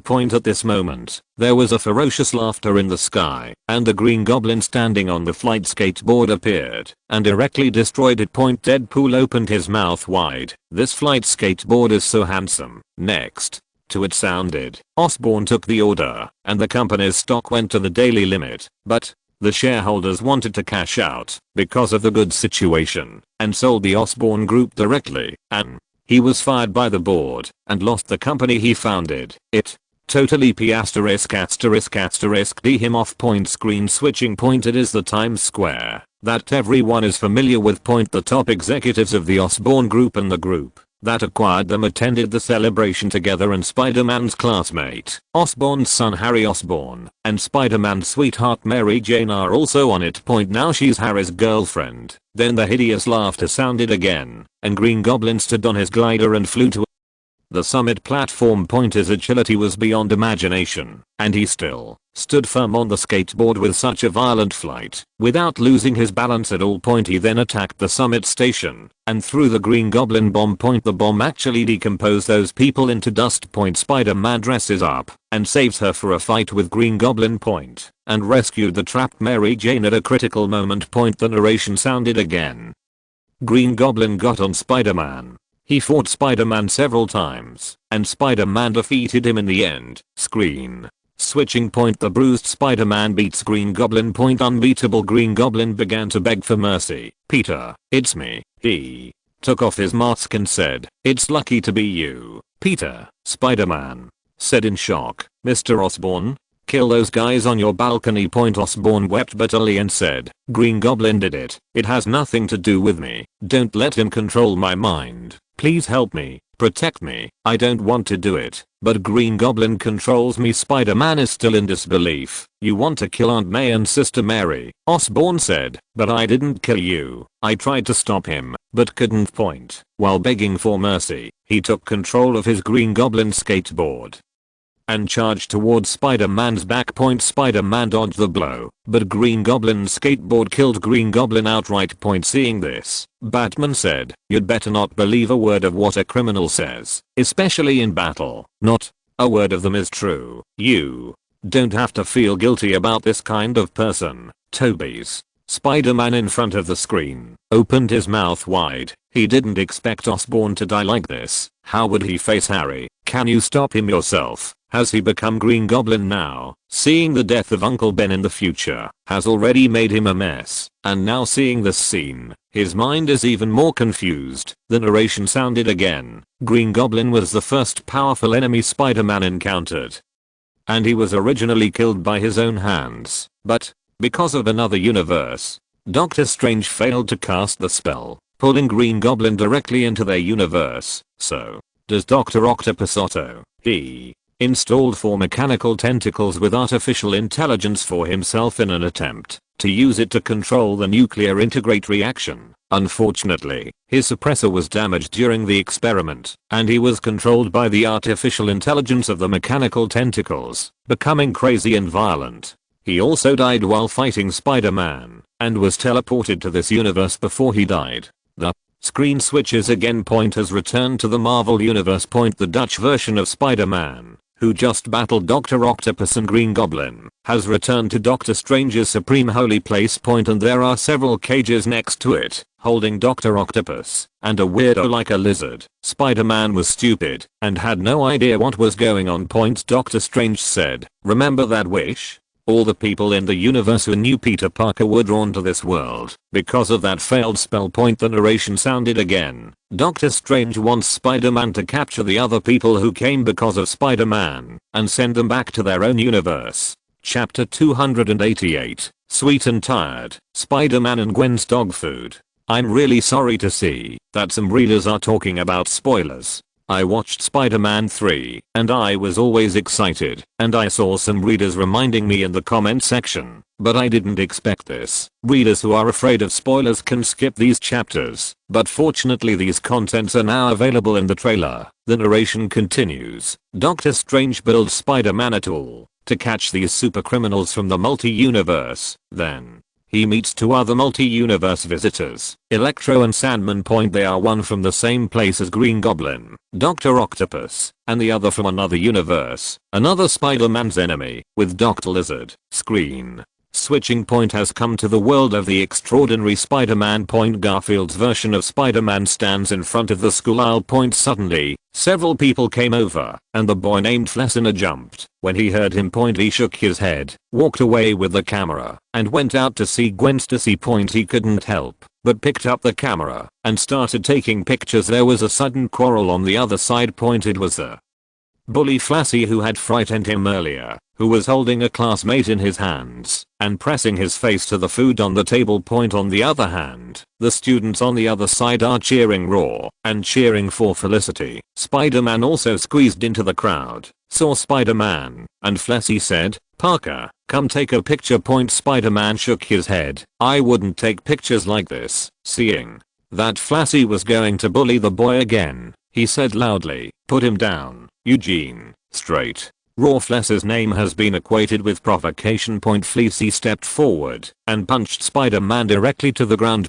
Spider-Man folded his stomach and said, "I wouldn't take that kind of photo." Fleesh was startled. "Don't, Parker." Then he opened his hands to the onlookers, like a king patrolling his own territory, roaring, "Who dares to stop me?" At this moment, Gwen walked up to him and said, "Flash's plans for today are still the same, right? Go home at 3:30 in the afternoon, come to my house, and give you homework. I hope you have done your homework this time." I was very disappointed last time. Gwen was the person in charge of supervising his studies, and Fleeshy, who had been arrogant before, went out in an instant. Seeing this, Toby's version of Spider-Man said, "Does every parallel universe have such bullies in schools?" The United States captain said, "School bullying happens in every school. When encountering this kind of villain, as long as you have a good fight with him, he will not dare to provoke you again." The United States captain knows what it's like to be bullied, because that's how he grew up.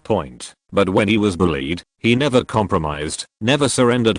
He knew very well that when he was bullied, he could never give in. The villains are all evil. Garfield's Spider-Man nodded. "Not anymore. It will only be Felicity who gets beaten down next time." Then the narration sounded, "Gwen Stacy is the goddess in Peter Parker's heart. Good grades, good looks, compassionate, and not afraid of power. And Gwen Stacy admired him." Screen switching. Gwen on the desk turned to Spider-Man and said, "You just did a great job. A little slow, but great. You'd better go to the infirmary and watch out for a concussion." She smiled sweetly. Deadpool couldn't take it any longer, and he said loudly, "That's pretty nice, girl Peter. You gotta take your chance." Iron Man also said, "It's really a good girl. This can't be missed. How about I teach you 2 tricks?" Captain Kirk said even more excitedly, "What are you waiting for? Ask her out. This obviously has a good impression on you." Even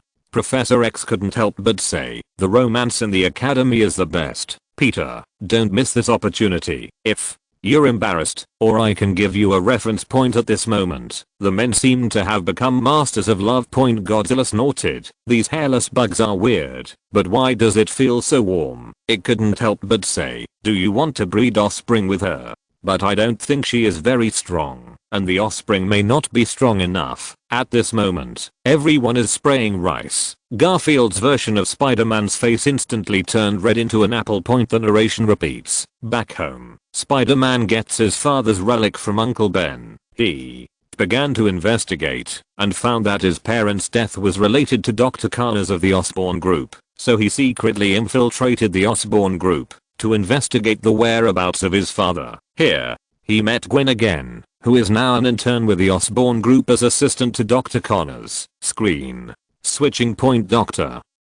Connors, with a broken hand, said to a group of students who came here for a social practice class, "Hi, this is Dr. Curtis Connors. In order to prevent your doubts, I will tell you that I'm left-handed. I'm not crippled. I'm a scientist, and I'm second to none in the world of herpetology. Let me explain what herpetology is first. Parkinson's patients watch in horror as their bodies gradually lose their way. A patient with macular degeneration in the eye will have an increasingly dimming vision and a desire to heal himself. I want to create a world without pain. Can anyone guess how this is going to happen?" No student can answer this question. At this point, Spider-Man said, "Cross-species genetics. Once the dopamine-producing brain cells start to disappear, people get Parkinson's, but zebrafish have the ability to regenerate brain cells. If you can find a way to give this ability to the person you just mentioned, then he can heal himself. Yes, you just need to put a snail around his neck." Everyone finally understood that the herpetology in his mouth was cross-species genetics, and he hoped that the genes of all reptiles could be mixed to cure all human ailments. It's a beautiful vision. Drive.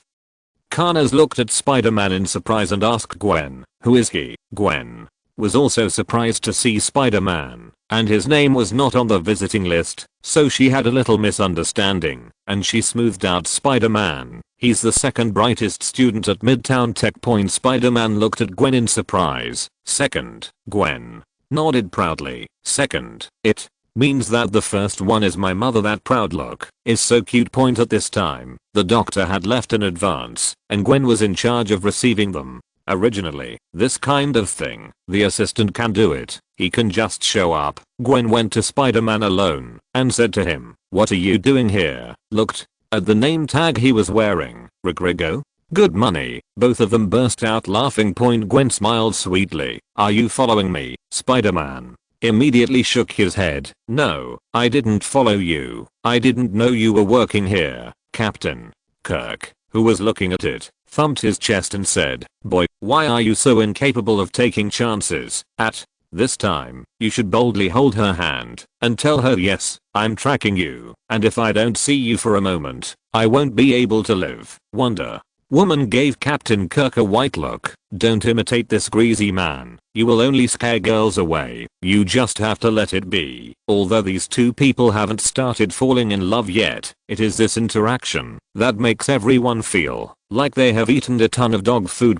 So sweet. But there are others who remember the cross-species inheritance that Dr. Connors said earlier, and the lizard man in the cage of Doctor Strange. It appears that that monster is what Dr. Connors became. He also failed the experiment and turned himself into that way.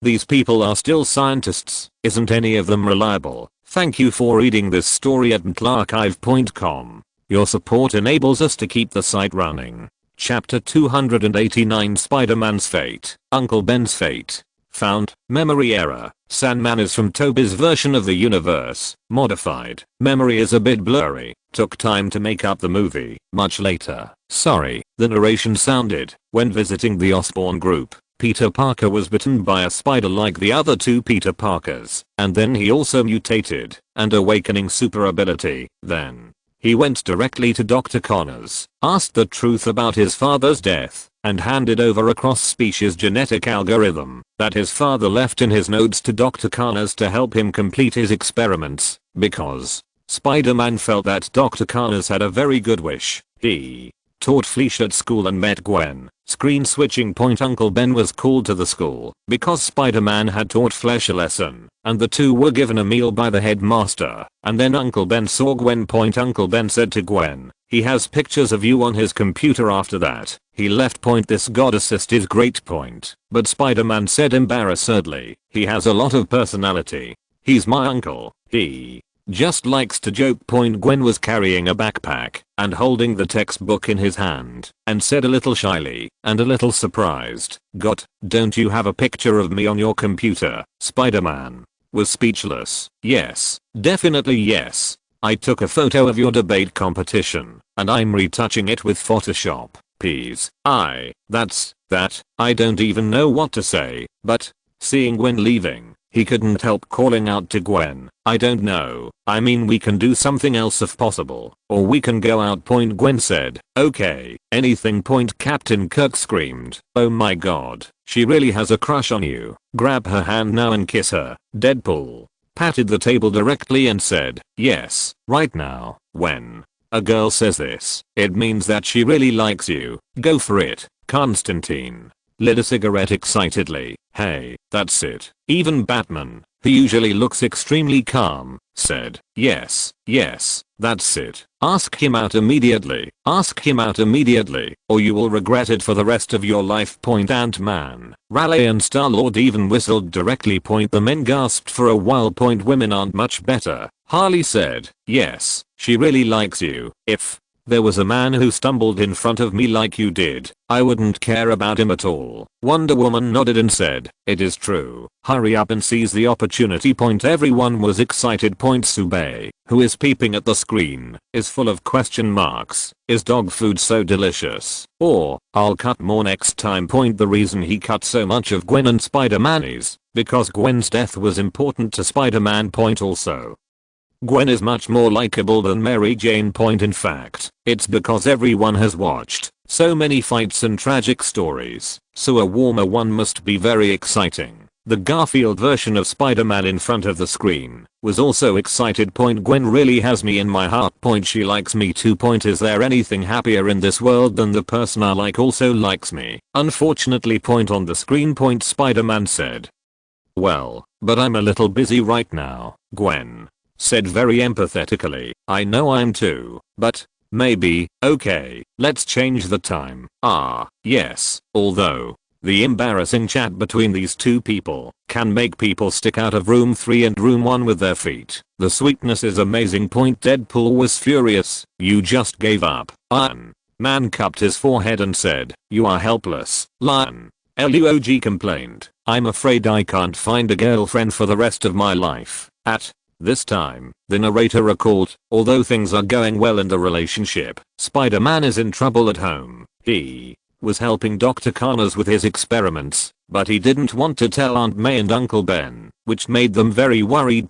Screen switching. I saw Spider-Man excited to go home and saw Uncle Budden sitting outside waiting for him. Uncle Ben said angrily, you owe Aunt May an apology. Go in and apologize like a man. Spider-Man opened the door and Aunt May said, he doesn't have to apologize to me. Uncle Ben said, he has to apologize. Your Aunt May, my wife, walking 12 blocks alone in the middle of the night and then waiting in an empty subway station because you forgot to pick her up. Aunt May said angrily, Ben, I can walk home alone. Walking home alone? How dangerous the big beautiful night is. All the audience knows. Uncle Ben added, you look a lot like your dad, like a mold, Peter, and that's a good thing. But your father has his philosophy of life and his own principles. He believes that if you have the ability to help others, then you have the responsibility to help others. That's the meaning of your existence. It's not a choice, it's a responsibility. The Spider-Man was trained for a while, and he was also a little angry. He couldn't help but say, you are alright, very good. Then my father, where is he now? Should he stand here and tell me this himself? Shouldn't that be his responsibility? His voice was already crying, like an aggrieved child. Uncle Ben was even more angry, but suppressed his anger and said, how can you say that? Spider-Man angrily said, then how can you say that? How dare you say that? For a time, all kinds of grievances came to my heart. Just slam the door and leave. Uncle Ben is very worried about his history chasing out to find him. Seeing this, everyone's mood sank. Because this Uncle Ben said a similar sentence to Uncle Ben from another universe. When you have the ability, you have the responsibility to help others. The greater the ability, the greater the responsibility. Exactly the same. Garfield's Spider-Man gets nervous. No, Uncle Ben must never go out. He didn't want to let Uncle Ben have anything to do with his future self's mistakes. Screen switching. An angry Spider-Man has a fight with the convenience store owner. Then a thief entered the convenience store and stole the money, but he saw it and didn't say anything. Even the thief threw a can of coffee at him to express his gratitude.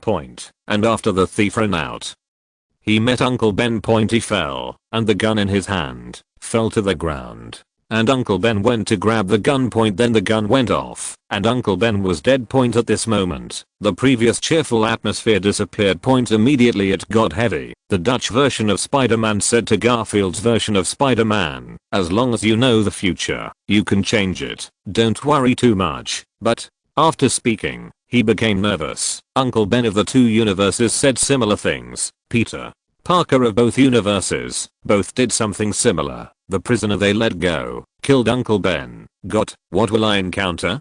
Chapter 290. Dr. Lizard, Electric Man, Second Generation Green Goblin, How can the Dutch version of Spider-Man not be afraid? Both Spider-Mans have similar experiences. What if they have them too? If a relative dies in front of you, what if you say to yourself that the greater the ability, the greater the responsibility? I already understand this truth now. Can I not do it like this? He doesn't want to lose his family, but he only has Aunt May as a relative now.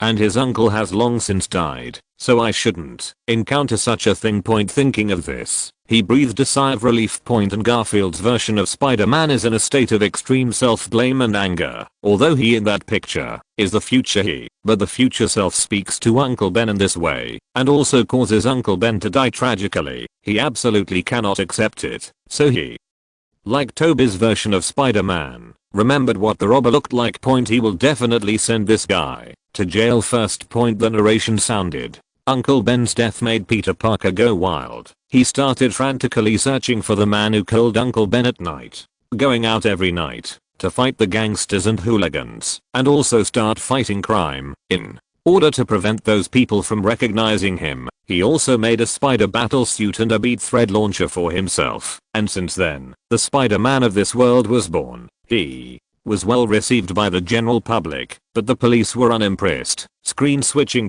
Spider-Man appears on Gwen's balcony. Gwen opened the window with a look of surprise. How did you get up? Spider-Man said. Fire ladder. Your doorman is a little scary. It's the 20th floor. Gwen couldn't believe it.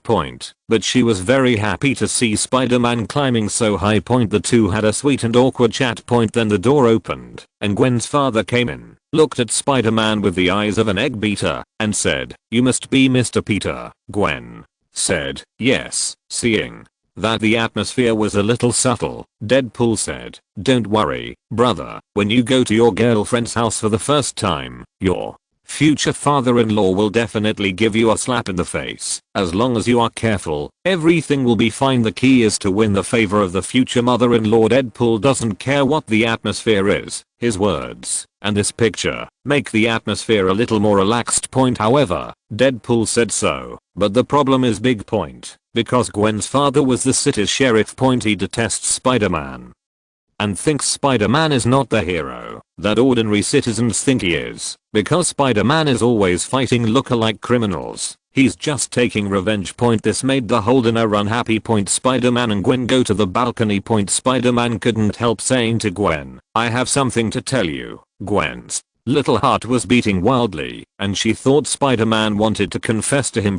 Spider-Man thought for a moment and said, "I got bitten." Gwen looked into his eyes and said affectionately, "Me too." After she finished speaking, her mouth got closer and closer, and Spider-Man didn't seem to feel it when he said, "Well, I really have to tell you something. It's about messengers of justice and car thieves." Gwen stepped back to his original position and said in disappointment, "I'm listening." "Got, what the hell are you doing?" Deadpool couldn't help smashing the table. "Parker, you don't pick up girls like you. Now, I can say I'm a huge fan of yours, but I don't get girls like you." The women also nodded.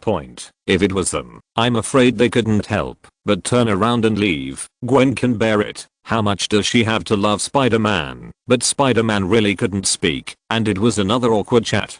Gwen finally got angry and turned to leave, not wanting Spider-Man to launch a cobweb to pull Gwen back and show his identity. Gwen was surprised and delighted, and the two finally kissed together. At this moment, the previous sad atmosphere disappeared. The audience couldn't help but cheer up, feeling that this dog food is super delicious. The narration sounded again. That's when Spider-Man met his first archenemy, Dr. Lizard. Dr. Connors complimented his experiments with algorithms that Spider-Man had given him, and that Spider-Man's father had left behind. Originally, he had already done animal experiments and wanted to apply for human experiments, following the normal process, but the top management of the company bullied him in every possible way. He had no choice but to use himself as an experiment and inject medicine for himself. He extracted the potion of the lizard regeneration gene and integrated it with his own gene. He succeeded. His severed hand grew, but more than that, 4 flowers. Screen switching. Dr.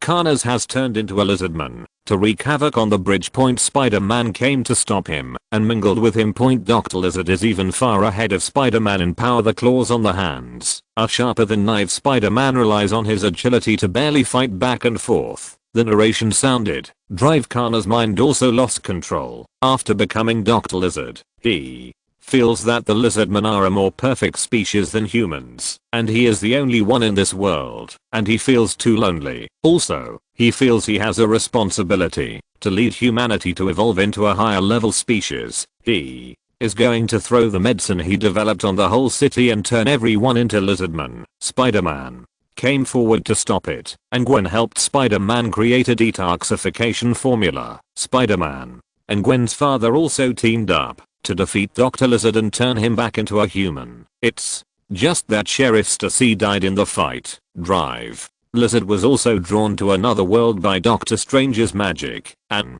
Spider-Man's second big enemy is Electroman. Electric Man was originally a huge fan of Spider-Man. Spider-Man helped him once, and he admired Spider-Man very much. In the process of working overtime again, he fell into a fish tank in a particle collision laboratory and has since become an electric man. Genius. Knows why there is a fish tank in the particle collision laboratory. His whole person has turned into electric light, becoming an energy life that can devour electricity. Like Dr. Lizard, the change in his body caused a change in his mind, and he began to attack the city frantically. Spider-Man, with Gwen's help, designed the conductive cobweb, beating Electroman. Electric Man is locked up in the Osborn group, but this is just the beginning. The second generation of the Spider-Man's greatest enemy, Green Goblin, has just appeared. He's Norman Osborn's son, Harry Osborn, Spider-Man's son. He hated Spider-Man to the bone and vowed to kill Spider-Man. Garfield's version of Spider-Man was struck by lightning upon hearing this. He hadn't imagined that in this world, Harry would be Green Goblin. How could that be? We are such good friends. 7. Chapter 291 The Death of Gwen. Tobey's version of Spider-Man couldn't help but ask, I don't get it, folks. Is it possible that in an alternate universe, all the same people would experience something similar? Harry Osborn, also his good friend, Dr. Norman Osborn will become Green Goblin, which is not to mention point. If his best friend would become the second generation Green Goblin, he was afraid that he would not know how to deal with Harry and Mary Jane. Doctor Strange said, we should be different from the universe and everyone else. We should be a multi-universe derived from a branch of some same original universe. We also know very little about the multi-universe, but the fate of man is not fixed, and the future can be changed. This has been verified, and I was relieved to hear Tobey's version of Spider-Man and Holland's version of Spider-Man. Different as the best 187 screen switching. Old Norman Osborn LASIK. Harry Osborn went to see him. Norman Osborn said, I never wanted to die like this. Looking at my son was like seeing a stranger. You have a lot of potential, Harry. You're smart, but you're wasting him. Harry Osborn said coldly, you abandoned me, and when you were 11, you threw me into boarding school. You got me a bottle of whiskey for my 16th birthday. What father would give his son a bottle of whiskey on his 16th birthday? Norman Osborn said, I don't expect you to forgive me. How can I expect you to understand that I had to sacrifice your childhood for a greater cause? It's not just for me, it's for you.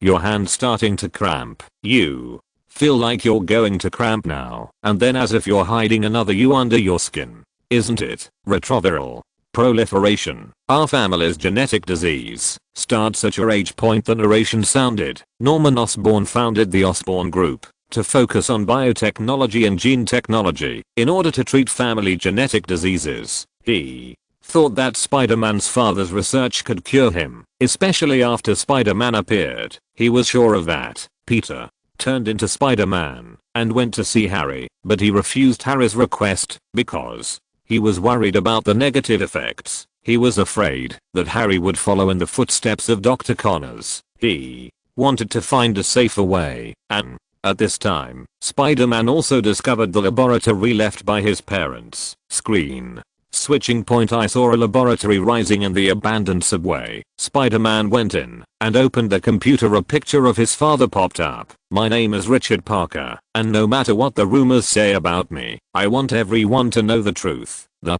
Osborn Group is an industry leader in genetic research, and Norman Osborn has agreements with military organizations abroad to fund my research. Later, I found out that the purpose of their funding was to make biochemical weapons. So now, in order to get rid of me, Norman Osborn has forged evidence against me. Garfield's version of Spider-Man is furious. He has been investigating the cause of his father's death, but he never thought that his father died because of this reason. Norman Osborn killed my father. An even stronger anger than before surged into his heart. After all, Uncle Ben's death was in the future and could be avoided.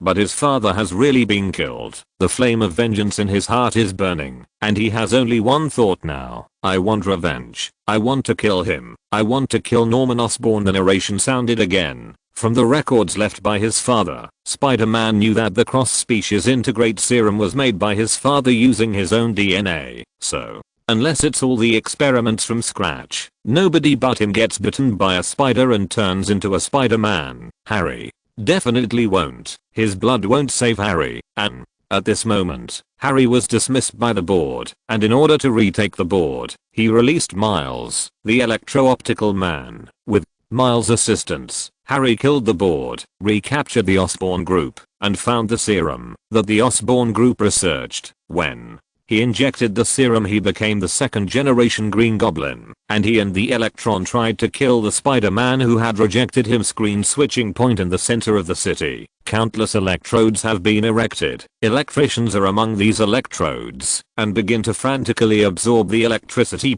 Spider-Man had to face the Electro Man again, and the two sides fought hard. Seeing that Spider-Man is about to lose, Gwen actually drives the car and knocks the Electro Man into the air and put forward a solution, using overcharged electricity to directly blast the electro-optical people.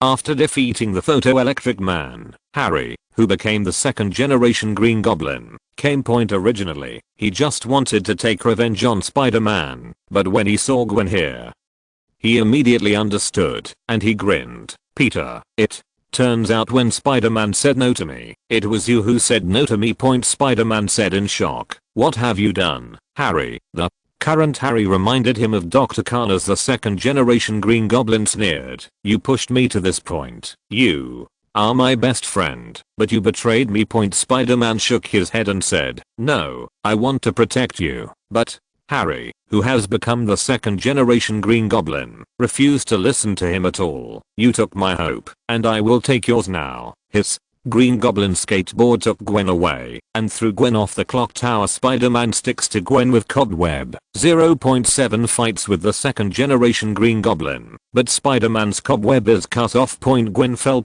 Seeing this scene, the audience's hearts were mentioned in their throats. They had eaten so much dog food for the two of them before, and they never saw any accident with them. Spider-Man jumps off the clock tower desperately, sticking to the falling Gwen with cobweb. Everyone breathed a sigh of relief. But at this time, they seemed to hear a sound of bones breaking. Gwen was falling too fast. Although cobweb stuck her, the huge amount of kinetic energy caused her to fracture, and at that moment, the audience just felt like they were going to explode. In front of the screen, Garfield's version of Spider-Man roared, Gwen, no, Gwen. He can't accept this future, and the audience can't accept it either. If you're listening to this novel on a channel other than Fanfic World, it means they downloaded and uploaded it without effort. We cordially invite you to visit our channel, Mundo Fanfic Novelos. There you'll find the original version of this story, and you can explore many other novels of various genres. We're waiting for you to immerse yourself in a world of incredible novels.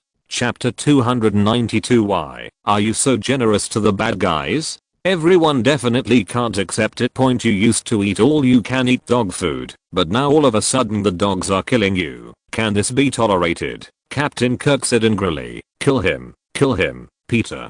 This beast, he is damned. Captain Kirk was actually a man of his temperament, and when Captain Pike was killed, he also tried his best to kill Khan. Iron Man couldn't help saying, Peter, you have to protect Gwen. You have to stop this tragedy. You shouldn't have to endure this. It's okay to kill them if necessary. If you can't even protect the girl you love, what are you doing, superhero? He also knows the pain of losing a loved one. After finding out that Winter Soldier killed his parents, he also lost all reason and just wanted to kill Winter Soldier for revenge. Deadpool said, "What kind of difficulty does this need to be? Obviously. Everything was done by the Osborn family, and I can handle it for you. I set fire to the Osborn group, poured the Osborn father and son into the cement pier to fill the sea. Everything will be fine. You only need to pay me a little commission, yeah. No, I'm not in this world. I'm mad at me. Mad at me." Wolverine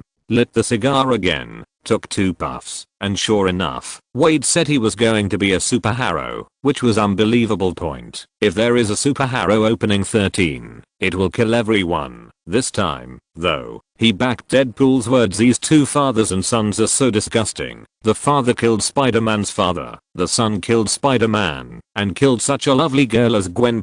I got them instead. Batman is silent.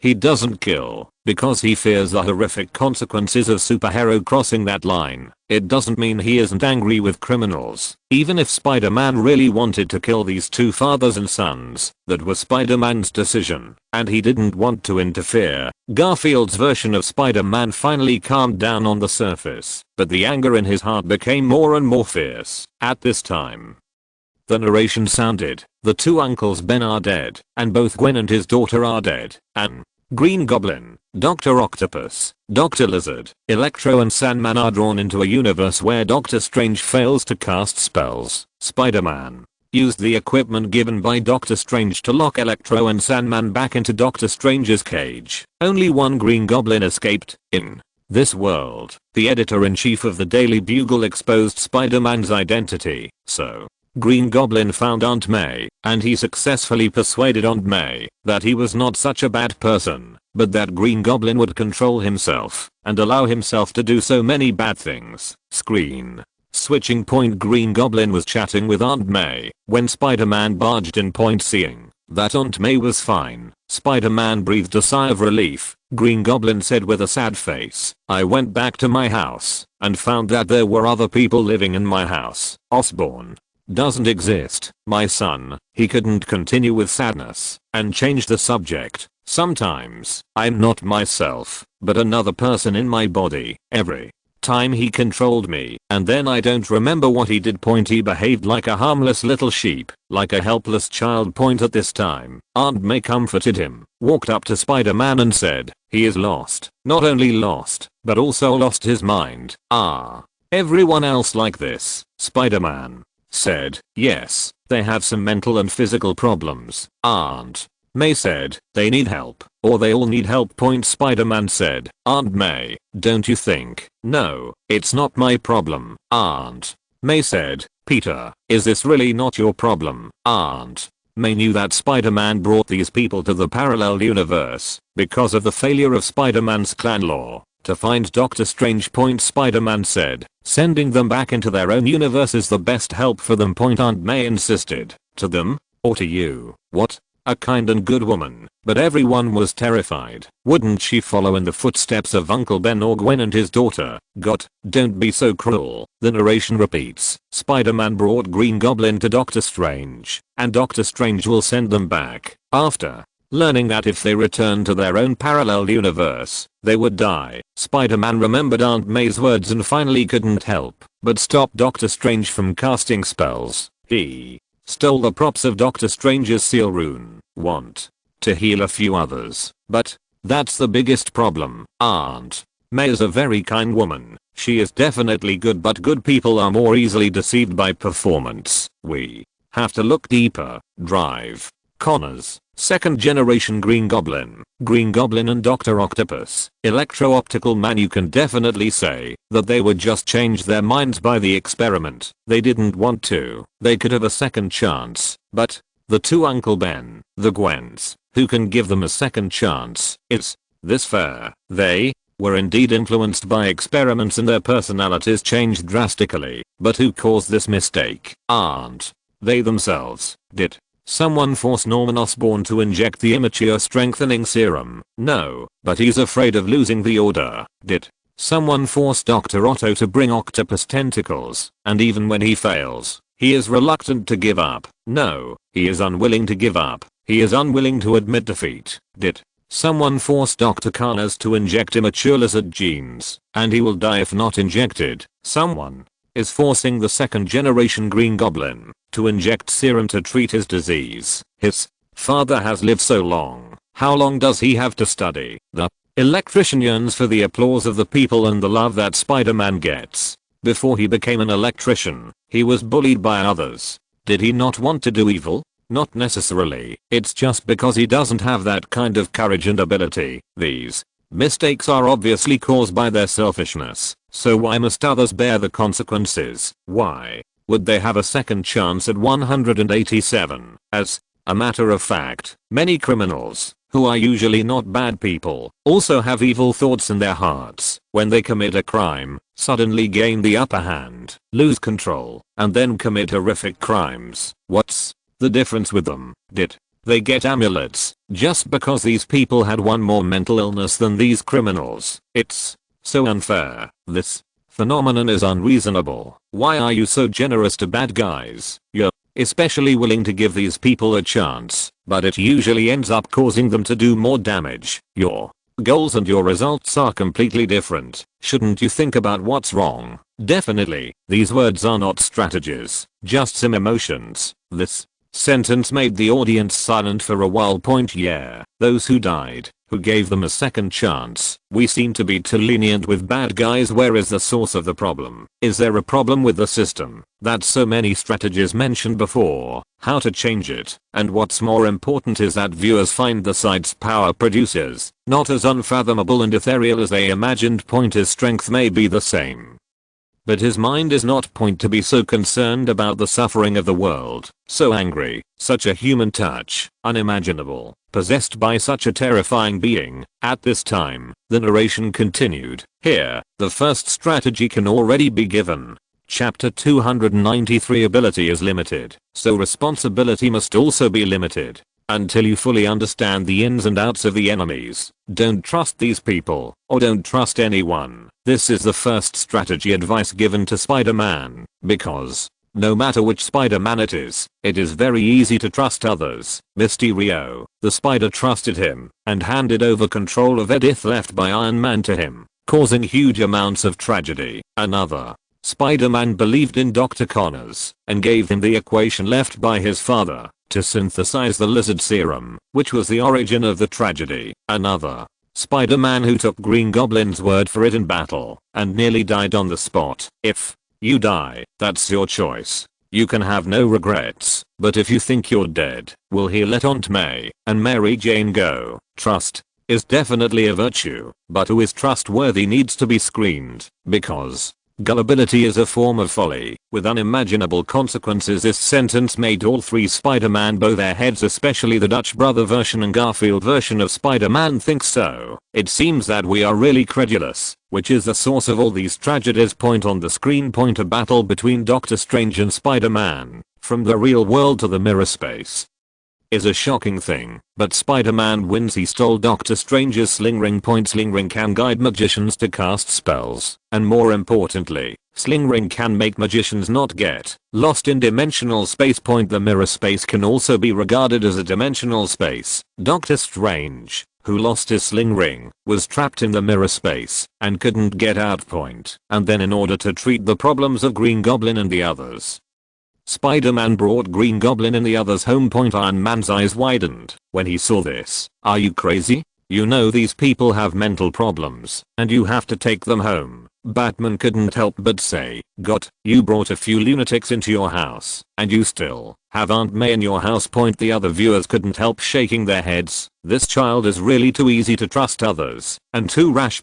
This is great. The narration sounded, knowing that these people had mental problems, Spider-Man took them back home. An antidote made for them with the nanodevices Iron Man left behind, and that has created huge amounts of tragedy, which is a tragedy caused by credulity. Everyone's Hart was stunned again. On the screen. Spider-Man did help Dr. Otto create a new suppression chip. This new suppression chip can help Dr. Octopus control the artificial intelligence inside the mechanical tentacles. Instead of being controlled by artificial intelligence, he is no longer crazy. Just when Spider-Man was pleasantly surprised, his spider telepathy suddenly felt an unimaginably huge malice. He then fired a cobweb that attacked Green Goblin. Green Goblin said, "Hey, your senses are so sharp. There's no darker half of the heart. Do you think it's possible? You think I'll let you take my ability away? Heal me, fix me? You don't get us at all." He looked at Aunt May and said with disdain in his eyes, "I see how she bound you with a moral mission and made you fight for your sacred moral mission. We don't need you to heal. We don't need you to fix it." He turned to the Electron and Sandman on the side and said, "This is not a curse. This is our ability." He's starting to confuse people. Then the war broke out. Both Electro and Sandman join Green Goblin. Dr. Lizard joins in, and only Dr. Octopus helps him. Spider-Man lost to Green Goblin. Aunt May was very brave. She even injected the prepared serum into Green Goblin. But it was useless. Green Goblin beat Spider-Man, pressed Spider-Man's head to the ground, and said, "You tried to fix me. Now it's my turn to fix you." Aunt May stood in front and bravely attacked Green Goblin. But how could she be Green Goblin's opponent, and was stabbed by Green Goblin's skateboard.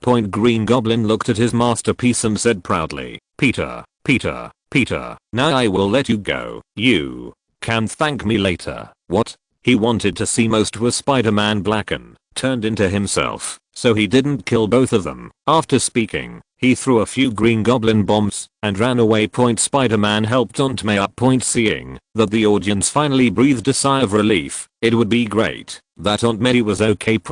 Although this woman is a little naive, she is really a good woman. Spider-Man said guiltily, "I'm sorry, Aunt May. It's all my fault. I should listen to Doctor Strange and send them back." Aunt May comforted, "You did the right thing. Send them back, and they will be killed." "You're right."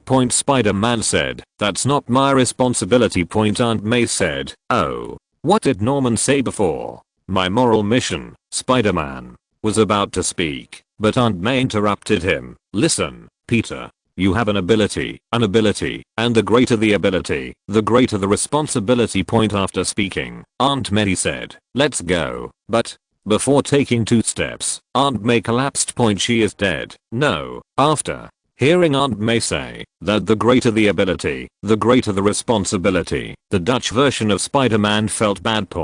After seeing Aunt May die, he really felt that the sky was falling. In the future, because of his own stupidity, he killed Aunt May. God, why am I so stupid? Self-blame, guilt, anger, violence, everything swallowed him like a tide, leaving him cold and helpless. Iron Man patted him on the shoulder and said, "It's alright. It hasn't happened yet. We must not let this future happen." Everyone felt heartache and regret, and at the same time, felt a deep fear. Each of the 3 Spider-Man encounters an elder who tells them that the greater the ability, the greater the responsibility. This is really terrifying. Is there some kind of destiny that must lead you to a specific position? At this time, the narration sounded, the second strategy is about responsibility. The greater the ability, the greater the responsibility. This sentence is not wrong. It is great and admirable. But you have to figure out what is your responsibility first. Every day in this world, a lot of people die because of all sorts of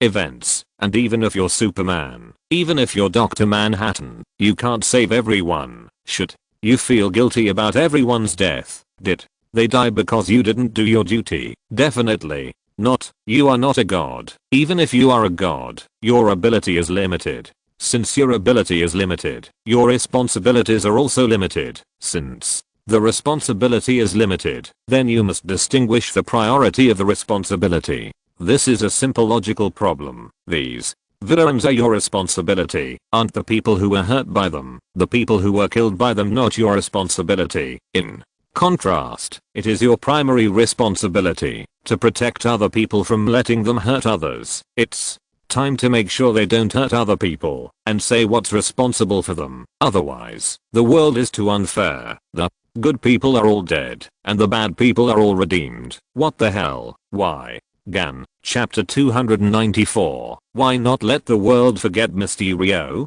The last sentence just now expressed the depression in Sube's heart. Why? Why can all these villains be redeemed one by one? And why should all these good people die? Those who were killed by them died in vain, right? This was the most depressing place in his heart. When he watched Spider-Man I point how to do Spider-Man is simple and really simple. Because Spider-Man knows his enemies in advance. It is easy to deal with. Whether it is preventing their birth in advance or grasping their weaknesses, it is not particularly difficult to knock them down. These villains are not particularly strong. As long as you know in advance, Spider-Man can think of ways to deal with it, and there is no need for a strategy. It's hard to say. Spider-Man's biggest weakness, similar to Superman, is his own character and the way he acts. He is really easy to trust people. Not only in the movies, but also in the comics. During the Avengers Civil War, he believed in Iron Man and supported Iron Man's Zero Registration Act. After revealing her real name and revealing her appearance, Aunt May was killed by the killer sent by Kim, and 190 later, he was played by the Hell Lord Mephisto to the point of collapse. That's why this guide from Sube starts with Spider-Man's character and way of doing things. However, it's hard to say what the effect will be. Screen switching. In Supreme Holy Place, Ned and MJ saw the news about Spider-Man, and when they saw the news of Aunt May's death, they were worried about Spider-Man, but couldn't find him. While Ned was bored, he played with Doctor Strange's sling ring. Unexpectedly, Ned used the sling ring to open the portal directly.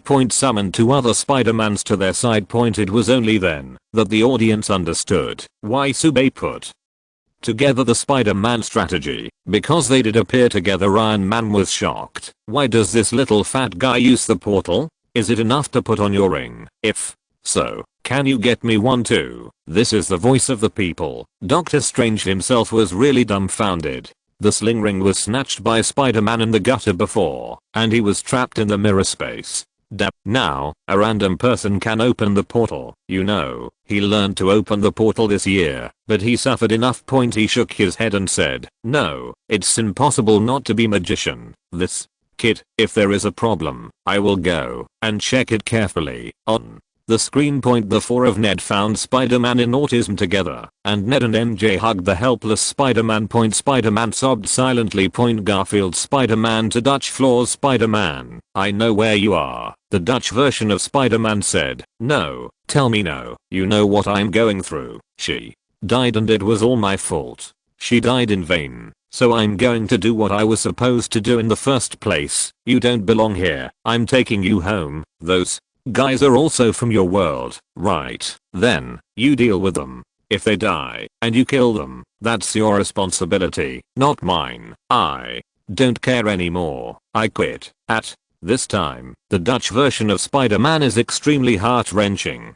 He got the prop for Doctor Strange to seal the spell, and he had to send it to Spider-Man back first, and then send back the other villains. Tobey's version of Spider-Man saw him and said, it was all my fault that Uncle Ben was killed. He's trying to direct a Dutch version of Spider-Man. Garfield Spider-Man also said, I lost Gwen. He's my MJ. I couldn't save her. I could never forgive myself, but I persevered and tried to move on, trying to continue our good neighbor Spider-Man for everyone. I know this is what she wants to see. But at some point, I just can't hold my fist. I went mad. I became aggrieved. I just don't want you to be like me in the future. Tobey's version of Spider-Man also said, the night Uncle Ben died, I caught up with the killer, and I wanted him dead. I got what I wanted, but it didn't get any better. It took me a long time to learn to walk through the dark. The Dutch version of Spider-Man didn't listen. He said, I'm going to kill Norman Osborn. I'm going to tear it to shreds. Even though Aunt May was injured, she still told me that we were doing the right thing, and she told me the greater the ability. Tobey's version of Spider-Man said Dolly, with great responsibility. Garfield's version of Spider-Man also nodded. The Dutch version of Spider-Man was stunned.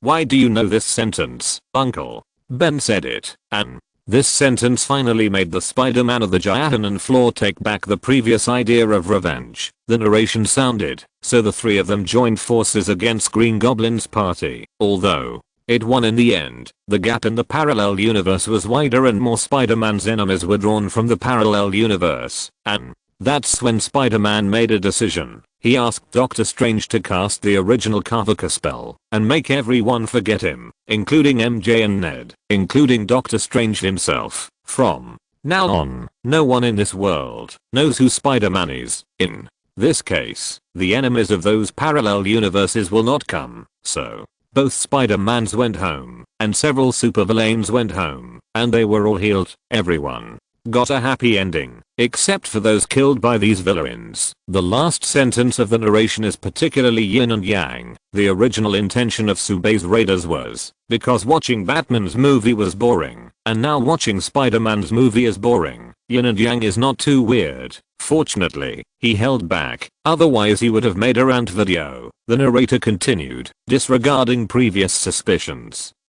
It is really great to have saved my own enemies, right? But does that have to be a hero? Is it necessary to have a tragic life to set off the greatness of a hero? Can't a hero be happy? Definitely. If you encounter this kind of danger in the future, when you ask Doctor Strange for help, let everyone forget who mysterious guest is, and there will be nothing left. Sorry, this last guide has stuck me to death. Stuck a few boys, and can only take it away in one go. It's even later. Sorry. Chapter 295 The Umbrella Company and Alice. Hearing this sentence, all the audience were stunned.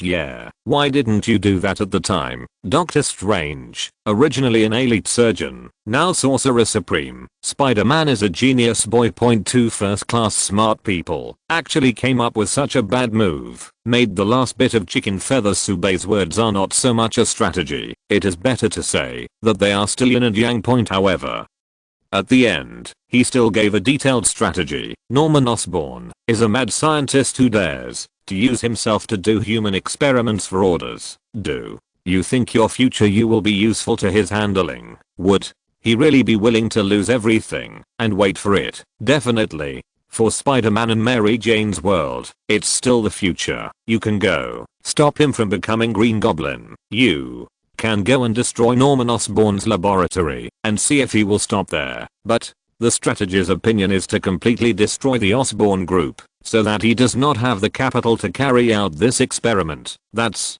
the only way to stop him. Toby Spider-Man's face changed drastically. Destroying the Osborn group. Does this need to be done? The narration continues. In Gwen's world, Dr. Lizard was born in the Osborn group. Electric Man was born in Osborn group, and the second generation Green Goblin was born in Osborn group. Everything is born from the Osborn group. Then the Spider-Man of this world. You can stop everything by destroying the Osborn group first. Definitely, these are all strategies to treat the symptoms rather than the root causes. The most fundamental thing is whether you need to trust others and recognize what is your main responsibility. You become Spider-Man because you want to be good neighbors to the citizens and you want to help others fight crime. That's your main responsibility. As for helping criminals, that's at least a secondary responsibility after they've completely lost the harm to others. I have said everything that can be said.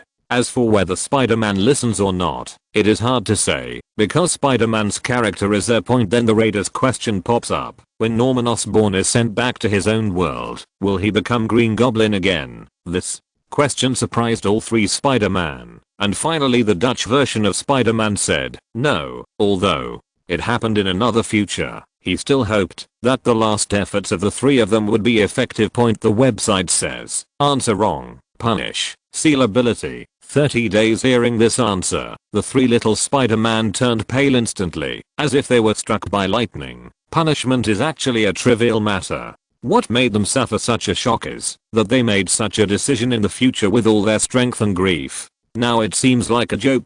Some people just won't change. Yes, at this time, Keisha said, you three do have excellent qualities. Be kind, not afraid of power, and pity the weak. But the scope of your pity seems to be too large. It seems too naive to me. Indulgence of sin is tantamount to an accomplice of sin. Sin never goes to destruction by itself. Needs someone to destroy him. Just like if you don't sweep garbage, you won't go into the trash can yourself. I have been fighting all kinds of evil and darkness all my life. If you want to fight against the darkness, don't be afraid of getting blood on your hands, or it will be too hypocritical. Yes, in her opinion, both Batman and Spider-Man are too hypocritical. Since those people are evil, it is just to eliminate them. Why bother? For Keisha, who has been fighting for justice all her life, she can't understand what these people think. Everyone saw how the 3 little Spider-Man were hit hard, and no one said anything about them. There are still videos on the website now, and I haven't watched the last Aquaman Arthur and Godzilla Advance on Demand and this time, I have watched 2 new guide videos, and I have not watched Alice and Deadpool. Deadpool's strategy needs to be advanced on demand, but Alice's does not. Alice said, I think, look at my advanced demand first. I lost my memory. I hope this strategy can tell me who I am. Generally, no one refuses this kind of request, so Alice opened her own strategy. Her business card popped up on it. Name: Alice. Introduction: the clone of Alicia, the daughter of Dr. Markown, the top executive of the Umbrella Company, the security guard of the former Umbrella Company's underground test base Hive, combined with the T-virus and evolved, has various super abilities. Umbrella Company, another name I've never heard of. It seems that this woman is in a universe that has nothing to do with us. Everyone thought so. On the contrary. Morgana asked curiously, what is the T-virus? She is very interested in this kind of virus that can make genes evolve, and so on. Alice said blankly, I lost my memory. I even saw my own name on this video. I even just a clone. Her memory just forgot who she was, but she still remembered all kinds of knowledge clearly. Point 0 She didn't bother. She was just a clone. She just felt strange in her heart. If she was a security officer of the company, then why am I lying here with amnesia? No matter how you look here, it doesn't look like a security room. Then the screen popped up. In the picture, Alice, who is wearing a red dress, is standing in a passage, and her face is also dazed. The passage ahead lights up, and a laser cuts towards her. She grabbed the ceiling with a jump, and flashed the laser. Then the laser in front turned into a net, and rushed towards her. Alice was startled and rushed into the exhaust pipe above. When she jumped off the other side of the exhaust pipe, suddenly, a fully automatic machine gun suspended in midair bounced in front of her, and shot her in a burst, directly smashing her abdomen into a sieve. She fell and died. Several heavily armed staff then dragged her body out and threw it into the tunnel. And the tunnel was full of Alice's corpse lying all over the place. So dense, so many, that picture makes people shudder. The audience blows up again. Misaka Makoto pointed at her mouth immediately. She immediately thought of Miss Misaka. Could it be that Alice is Misaka's sister from another world? More late. Sorry, Spider-Man's strategy really stuck me. 7. Chapter 296 Resident Evil, Out of Control Red Queen. Not only Misaka Makoto, but all the old viewers thought that might be the case. Scarlet Witch said angrily, this must have been done by the Umbrella Man. Iron Man shook his head. If genetic technology is misused, it would be a disaster. He remembered his previous strategy, and the suggestion to let him clone the Avengers. Originally, he was eager to move, but now he has no such thoughts. Hex, he said, it's not just genetic technology, all science and technology will bring disaster if they are misused. This kind of thing Angel has seen a lot. Doctor Strange sighed and said, it's not just science and technology, as long as it is abused, it will inevitably lead to disaster. When he saw that he had opened the multi-universe because of the use of amnesia magic, it made him feel very concerned. Originally, Doctor Strange himself had no reverence for 19-0 in this regard.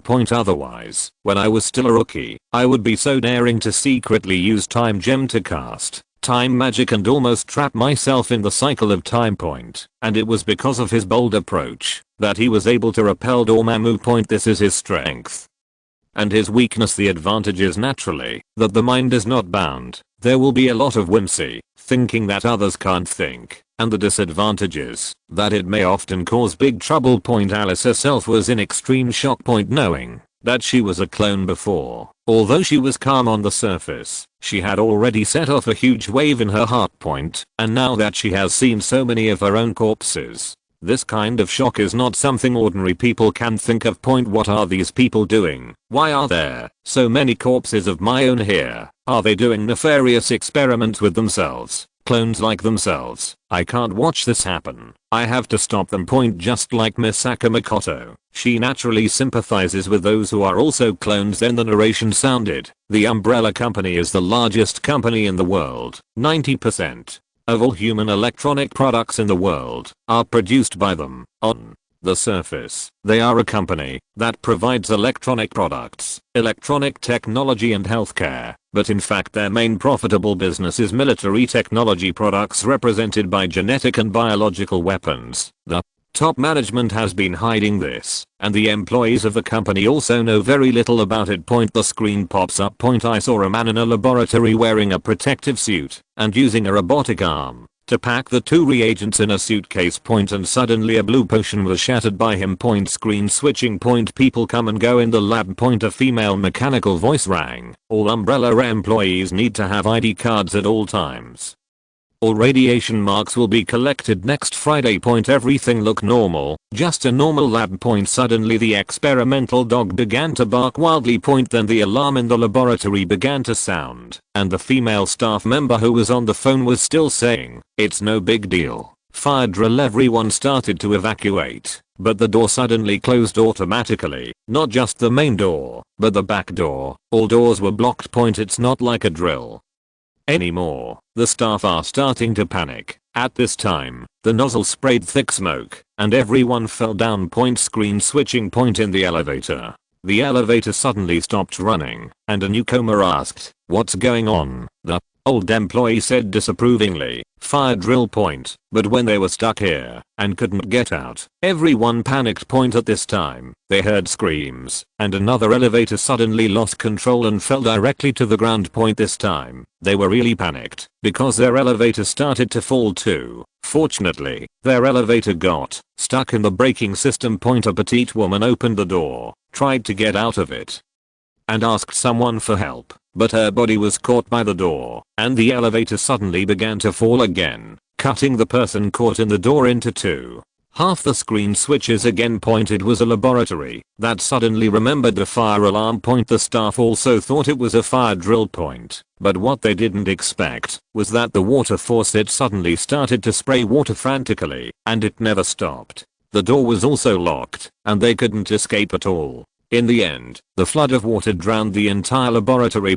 Everyone stared blankly at this scene. Scarlet Witch asked blankly, What happened?" Batman said, "I have a bad idea. Or the drug that was leaked earlier may be very dangerous. Maybe some kind of highly contagious virus." So, the top management of the Umbrella Company started to clean up all the employees, because they might have a deadly or super contagious virus on them. Batman's reasoning ability has always been leveraged, and this wave of inferences is 50% correct. Everyone listened to it and felt deeply. What kind of virus is it? So terrible. Is it worth them killing everyone? The United States captain said angrily. The virus leaked. They didn't want to save people, but they killed everyone. This company is so crazy. It's definitely not a good thing. And then the narration sounded again. The Umbrella Corporation has various secret laboratories all over the world. They set up a secret laboratory called Honeycomb Underground in Raccoon City, which is only accessible by an underground train. And at the entrance of the lab, they built a large villa where 2 security guards lived and looked after it. Alice was one of the security guards. The previous disaster was because the headquarters of the Umbrella Company found out that the artificial intelligence in the hive suddenly lost control and killed everyone. So, they sent a team of company mercenaries to 0.7 to investigate the situation. And by the way, they closed the Red Queen. They came to the entrance, found Alice in a coma, and told her, before the Red Queen released a powerful Stardizziness potion. This stun potion will make people stunned for 4 hours, and will be accompanied by a lot of amnesia when they are awake. This kind of discussion will slowly recover in the future. Although she has amnesia, she is also a company security guard, so this team of mercenaries took her into the beehive with her. Everyone was stunned when they heard this. It's not the people killed by the top umbrella, but the artificial intelligence out of control. Is artificial intelligence out of control again? Nia said with difficulty. Is this another world where artificial intelligence betrays human beings? Artificial Intelligence. Do humans really have a way to control it? Chapter 297 Resident Evil. Zombies out of the cage. Not just Nia, but other people's concerns about artificial intelligence have also been raised. Especially Iron Man. In the previous battle against Thanos, Nini performed very well and made great contributions. He had relaxed his vigilance against Nini at first, but now this vigilance has been raised again. Alice herself was finally relieved. She finally knew who she was and why she lost her memory. However, she still did not let go of so many clones of herself that appeared at the beginning. The narration continues. In addition to Alice, the squad also found a policeman named Matt here. He said that he came here to investigate the vision here. Then, the team also found another security guard in the subway passage. Like Alice, he also lost his memory. Several people were brought into the hive together. On the screen, another security guard with amnesia, Spence, and Matthew were both admitted to the team of mercenaries. Only Alice can still move freely. They are in a corridor, and there is a laboratory on the edge of the corridor, but now the laboratory has been filled with water, and there are still female corpses floating in the water. A female team member named Ryan said, "Boss, no, this floor has been completely flooded." The team leader said, "There is no other way, only to change to another way. 13 to speed up, our progress is already behind." They dared to go the other way. Ren looked at the floating female corpse with a look of pity in his eyes. Poor guy. And just after she left, the female corpse in the water suddenly opened her eyes. Oh, shit. Many viewers were taken aback. Although many of them here have seen countless scenes of devastation, but that scene brought them the most shock, despair, and powerlessness. But the female corpse who suddenly opened her eyes made them feel terrified. Deadman's eyes are the most terrifying thing. It's something ingrained in human genes. The Dutch version of Spider-Man was also taken aback, and he comforted himself. It may be because she was stimulated by some kind of bioelectricity after death, so she opened her eyes. Batman shook his head. If only it were that simple. The virus or potion that had been leaked earlier, the corpse that suddenly opened his eyes, all made him have a very bad premonition. On the screen, the team reached another floor, and it seemed to be in good shape. The captain felt that there might be survivors. He took one team forward and let the other team stay here to search for survivors. And Alice saw a monster inside a container. Its brain seems to be exposed outside the body, and its body has no skin at all, and it is full of ravines. All kinds of pipes are attached to this monster. Iron Man shook his head. Is this what I said earlier? Umbrella's biological weapons. A synthetic beast. Is this biological weapon useful on the battlefield? In his opinion, no amount of such monsters can compare to the torrent of steel. How can umbrella companies make money from this? Screen switching. The captain has already brought people to a control terminal, and their technicians have opened the backup entrance to the Red Queen's computer room. And this alternate entrance made all the audience feel bad, because here is the laser channel that Alice passed through just after waking up in the first picture. Sure enough, as soon as the captain and the others entered, the channel laser was activated. Everyone died. The captain with extraordinary skills died the worst, and was directly cut into pieces by the laser net. Nia said, "Sure enough, it's red and then it's a ghost. It's preventing these people from going in and shutting it down."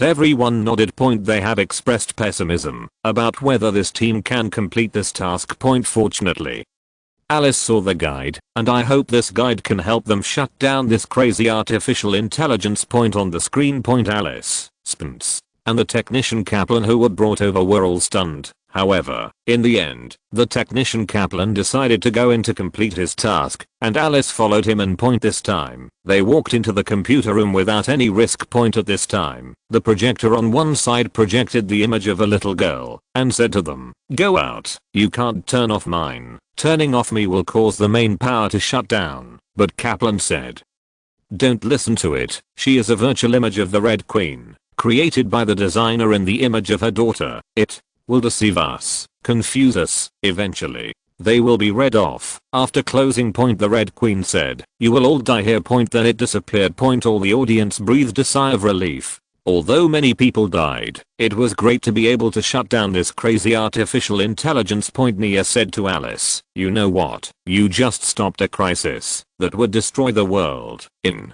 Nia's opinion, if artificial intelligence continues to be turned on like this, it should develop in the direction of destroying human beings. They can shut him down in advance, which is to save the world. At this time, the screen switches, because the power was turned off. The inside of the beehive was already pitch black. The previously closed doors were also opened, and those backup light sources began to activate slowly. On the other side, another team that Ren was in was searching for survivors, and suddenly Ren saw an experimenter who came crookedly here. The man's 7 orifices were bleeding, and he looked confused.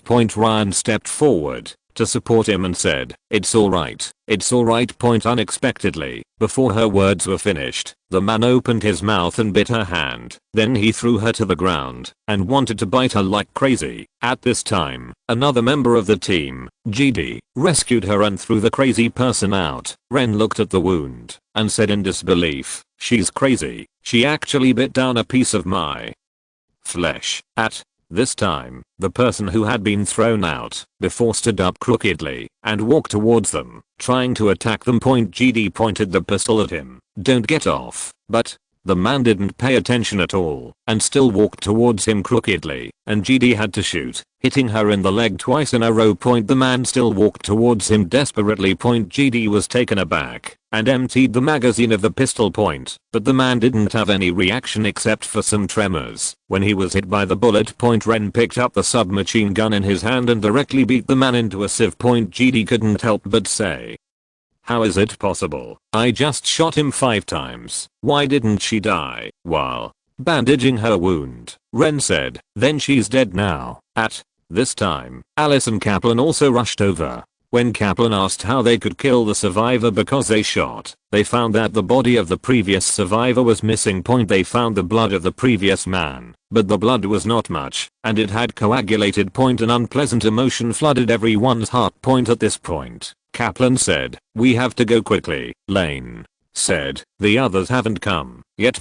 Kaplan looked extremely ugly and said, there is no one else. Ren was furious. What are you talking about? Seeing that several people were about to quarrel, at this moment, they suddenly heard a strange sound. I saw a staff member walking crookedly in front of him, dragging an axe. His facial features were twisted, his face was covered in blood, and even his feet were broken. Then more and more people came out. Some even had only half of their faces, and some even wore their stomachs. With such serious injuries, they deserve to die anyway. But they are still alive. And there was an inexplicable roar in his mouth, and he surrounded them. At this moment, even the most sluggish person knew that something was going badly. Here, I'm assuming no one in the audience has seen Resident Evil. Chapter 298. The Umbrella Company is the biggest enemy. The Dutch version of Spider-Man exclaimed, what the hell are these? Morgana said, it's kind of funny. At first, that leak was supposed to be some kind of virus that would bring dead men back to life. This is not to extract tissue from corpses to recloned individuals, but to bring corpses back to life. She hadn't even thought about making this kind of thing. Does this count as breaking the line between life and death? Is there any research value? At this time, the screen switches again. Alice and her entourage have arrived at the computer room of the Red Queen. They restarted the Red Queen and changed the circuit breaker switch that cut off the Red Queen to manual operation. At this time, the voice of the Red Queen sounded, I guess the situation must be out of control. Didn't I warn you? Ryan asked, tell us, what exactly is going on here? The Red Queen said, the R&D department has leaked. Matt asked, what's up with the T-virus? The Red Queen said, T-virus is a major breakthrough in medicine, and it also has a very high military application value. So, what does it have to do with this? Kaplan said. The Red Queen said, even if it is dead, the corpse is still alive, and will move on its own when stimulated by electric shocks. Hair and nails will still continue to grow, producing new cells. The brain still maintains a tiny electrical charge that doesn't disappear until a few months later, and the T-virus can generate powerful shock waves to keep cells growing, as well as tiny pulses of electric current. Simply output. It revives the dead. Ren said in disbelief. Resurrect the dead. The Red Queen said, it can't be regarded as a complete resurrection. Only simple mechanical movements. Maybe a little memory, but not wisdom. They are dominated by only the most basic impulses. They need food. Everyone immediately understood why that person wanted to bite her. As soon as they saw Ren, they wanted to eat her and asked, then how do you kill them? The Red Queen said, severing the top of the spine or severing the brain is the most effective way. Spence also asked, why did you kill all the people here? The Red Queen said, the T-virus has spread throughout the laboratory through the ventilation ducts, and the phenomenon of uncontrollable infection has begun. The virus has evolved from the original liquid to the gaseous state, and now it is infected with the blood. As long as you are bitten or scratched by them, you will all become like them. The T-virus will also change its characteristics according to the environment. It is almost impossible to kill. I will not allow it to spread out of the hive. Only after seeing them did the audience finally understand what was going on here. Liu Peqiang murmured. So it is. He thought of Moss in his strategy. He previously thought that Moss had defected from mankind, but in fact Moss did not.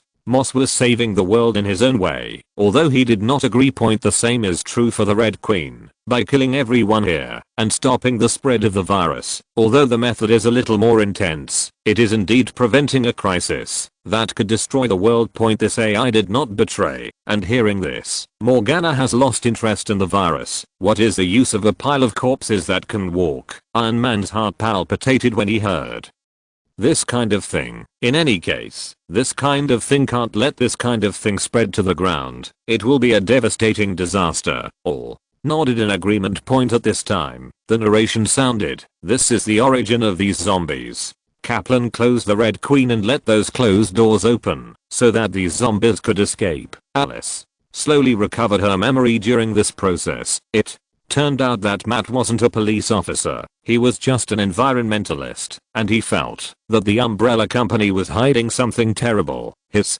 sister went undercover for the Umbrella Company. His sister also gathered an informant, and that informant was Alice. They are going to collect the information of the Umbrella Company and sue the Umbrella Company, and it was another security guard, Spence, who caused this disaster. He took a fancy to the important military use of the virus and decided to steal the virus and sell it to other countries to make a lot of money. In the process, he let the T-virus leak. There are 4 enemies Alice needs to face in the hive. The first is Spence. He wants to make money, and he will definitely bring the virus to the ground. The second one is ordinary zombies. Although they move slowly, there are a lot of them, and they will be infected as soon as they are bitten, which is very dangerous. The third one is the zombie dogs that mutated because of the T-virus, which are far more flexible than the loss of corpse humans. And the most terrifying is the fourth, the lickers. It's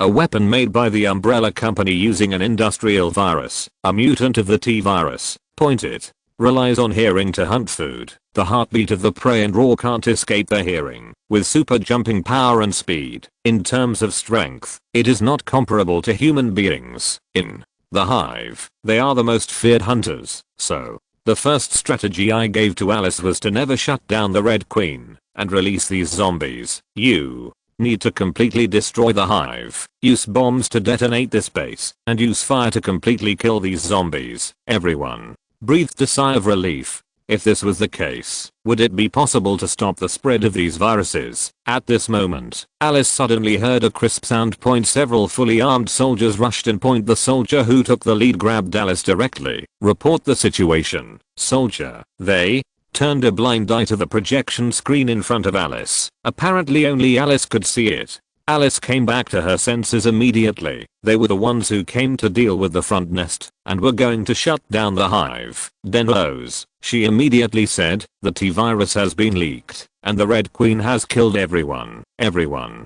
has turned into a zombie. My suggestion is to directly destroy the hive.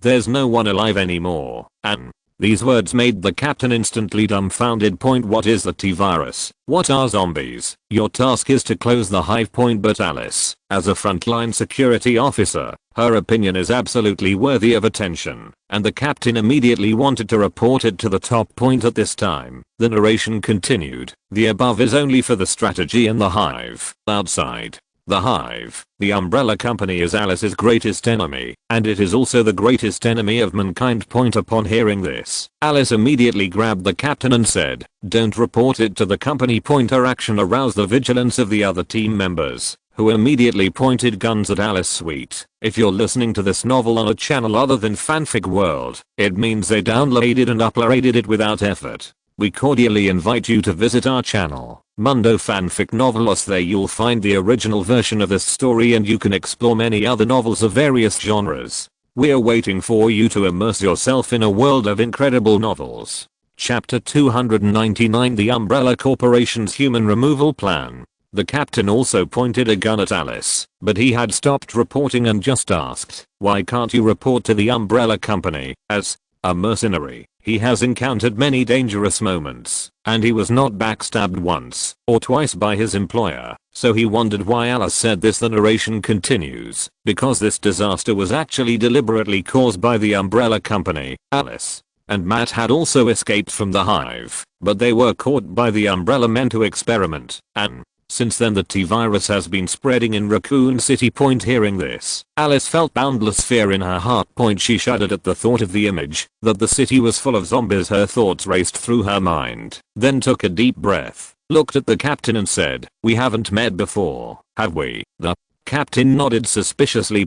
She said to the captain, "You are the captain of this squad. Your name is James. Besides, the girl's name is Ryan, and she's the team's assault trooper. That man's name is GD. That person also has a person named Kaplan, who also serves as the team's technical staff." And then as soon as you catch an officer named Matt, these people were still wearing masks, and Alice actually revealed all the identities of these people. 193 to know that they took this task temporarily. How could Alice know their identities? At this time, another team member also escorted Matt. Over this time these commandos were directly shocked. Alice continued, "If you are willing to believe me, you can go into the hive and have a look. Don't close the Red Queen. You can try to break a laboratory that is closed by water, and you will find that the corpses will rise from the ground and bite you. Remember, only their brains can kill them. By the way, when you go in, you will find a man with amnesia. His name is Spence, who caused this disaster by trying to steal the virus. Don't let him go." The entire team was a little bit suspicious, so the captain decided to take people to see the situation first, while other members of the assault team stayed here to guard Alice. The audience couldn't help but applaud Alice is coping so well.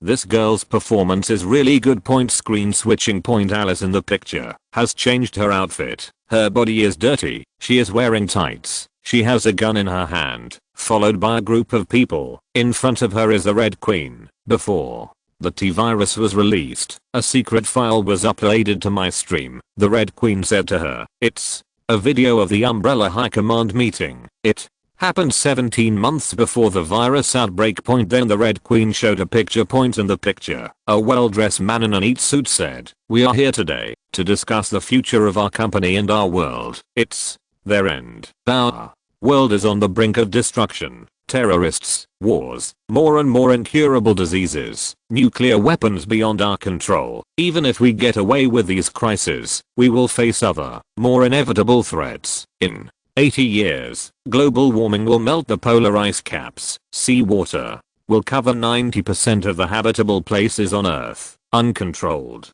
population growth that, within 50 years, will overtake food production will always lead to famine and war. In 30 years, the oil on Earth will also be depleted. These are not conjectures, but facts. The world will end either way. Now, the question is, will we end with it? At this time, someone asked, "Do you have any suggestions?" The man said, "My suggestion is that, since the world must end, it is up to us to end it, and we clean up all of humanity. This allows the infrastructure and resources to be preserved intact, and Those of us at the top of the umbrella are sleeping underground, just like Noah's Ark. When all human beings die, we are releasing the antidote to the T-virus and cleaning up all the zombies. These zombies will become nutrients for the earth. In this way, we will have a clean and fertile earth. Another asked, then how can we do it? The man laughed. T-virus. Seeing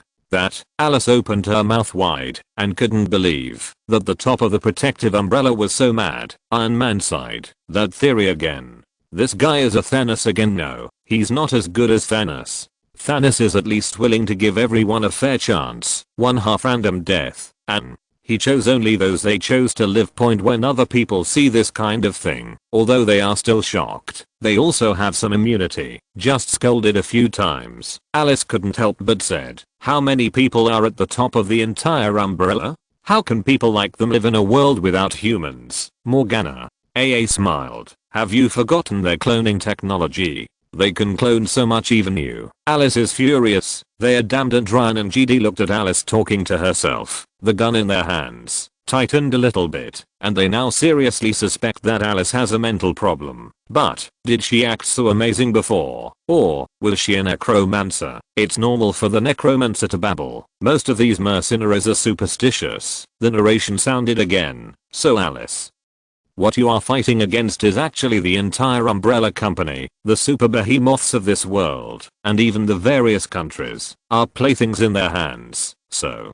even if you close the hive and completely destroy all the zombies and viruses in it, the virus will spread in Raccoon City. Screen switching. I saw Alice get up from a hospital bed, and she tore off various tubes from her body. Then he walked out in his hospital gown. I saw that the whole city was in depression, and there were abandoned vehicles everywhere. There are zombies roaming all over the city. Alice then took out a shotgun from a police car and loaded it. The narration continued. When the Raccoon City virus spreads, the umbrella company will drop black bullets here.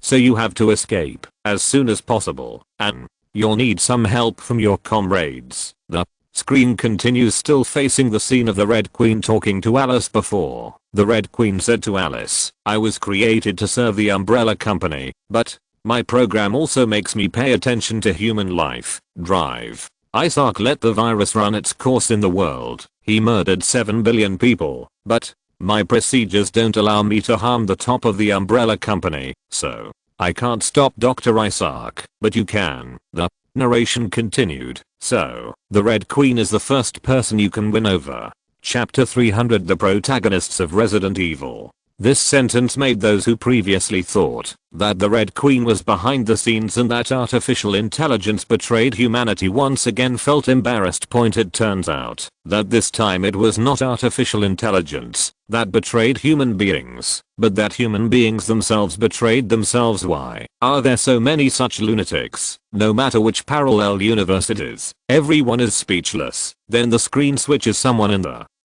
picture is listening to the police station. Squad 12, please support the city hall. Next to the police station is the TV, which is broadcasting the news. Inexplicable killings continue in this city. In the picture, zombies are killing, destroying everywhere. Then came the signal from numerous police stations. We need support. All furloughed police officers report to the duty unit immediately. A tall, long-legged girl with very short hair stood up, hung up her gun, and walked into the police station. The police station has arrested many zombies, and these zombies are still biting wildly, and many police officers have been bitten. But these police officers are facing this kind of thing for the first time, and they have no idea how harmful this kind of bite can be. They only thought that these people had become so crazy because they had taken some kind of new drug. At this time, the long-legged girl walked into the police station, drew her gun and shot her head, and killed all the zombies. Simply handsome. She said, these people are no longer human. They are all infected, and you can kill them with a head. The narration sounded. Jill Valentine, member of Raccoon City's Special Forces Alpha Squad, with sharp mind and precise marksmanship. She can be your good partner. Screen Switching point above the Dark Raccoon City, a helicopter is hovering, and a group of zombies are besieging a woman below. A man fell from a helicopter the gunshot, and killed a few zombies. The woman was standing on the edge of the building, looking very frightened, and the man said, "Are you alright?" The woman shook her head and said, "I've seen what happens to those who are bitten." The man comforted, "Don't worry, everything will be fine." The woman just shook her head, then jumped off the building, and fell to her death. Screen switching point. There is a convoy above the wasteland. At the front of the convoy, the man was driving alone, and his arm was already showing wounds from being bitten by a zombie. And by his side lay a bundle of explosives. Then he drove towards a dense group of zombies, knocking these zombies away at full speed like a bulldozer. Eventually the car lost its balance and he was surrounded by endless zombies. He smiled and lit a cigarette, detonated the explosives, blasted the zombies into the sky, and made a way for the convoy behind. The narration sounded Carlos Oliveira, who was also an employee of the Umbrella, but he will always stand on the side of justice, and he will be a good partner you can trust. The screen switches again. Inside a hall with an umbrella sign. Alice stands on the umbrella sign. The four sides raise the consoles, and there was a man on each console, but they were all dead. A mechanical voice sounded, "Welcome to the central control room of the Umbrella Company." Then he also raised a weapon rack intimately. At this time, a woman walked behind Alice and pointed a gun at her, and the two instantly fought. In the end, Alice used a dogleg knife on the neck of the short-haired woman in red. The woman in red said, "My name is," Alice said coldly, "Ida Wang, the agent of the Umbrella Company, the top agent under Wesker." Ida Wang said, "I'm no longer a member of the Umbrella. I saved you. I killed the people in the central control room, shut down the mainframe and let you out." The narration sounded again, "Ida Wang, a member of the original Umbrella, but unwilling to accept the Umbrella's human removal plan. She can be your best friend too."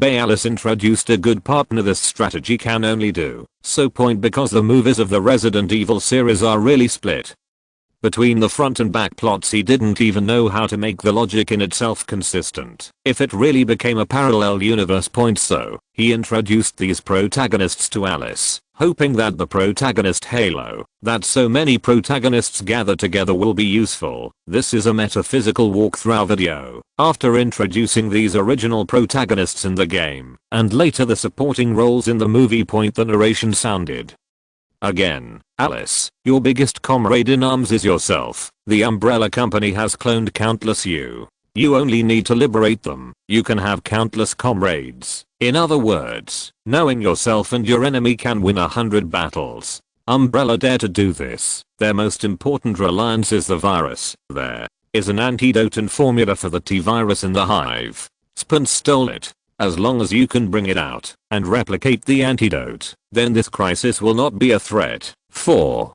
Flowers. The second support for the top of the Umbrella is their underground arc. They sleep underground, so no matter what happens on the ground, it has nothing to do with them. You just need to hit Uanglang directly, destroy their subterranean arc, and let them know that they can never stay out of it, and they won't dare to make such a big move. And the information in this regard, the Red Queen must also know. The walkthrough is almost over here. To be honest, Alice's strategy Sube doesn't have much confidence. After all, the Umbrella in the movie is too strong. The plot is so messed up. So Sube also has the idea that if Alice really can't stop the Umbrella Company, then go and help them.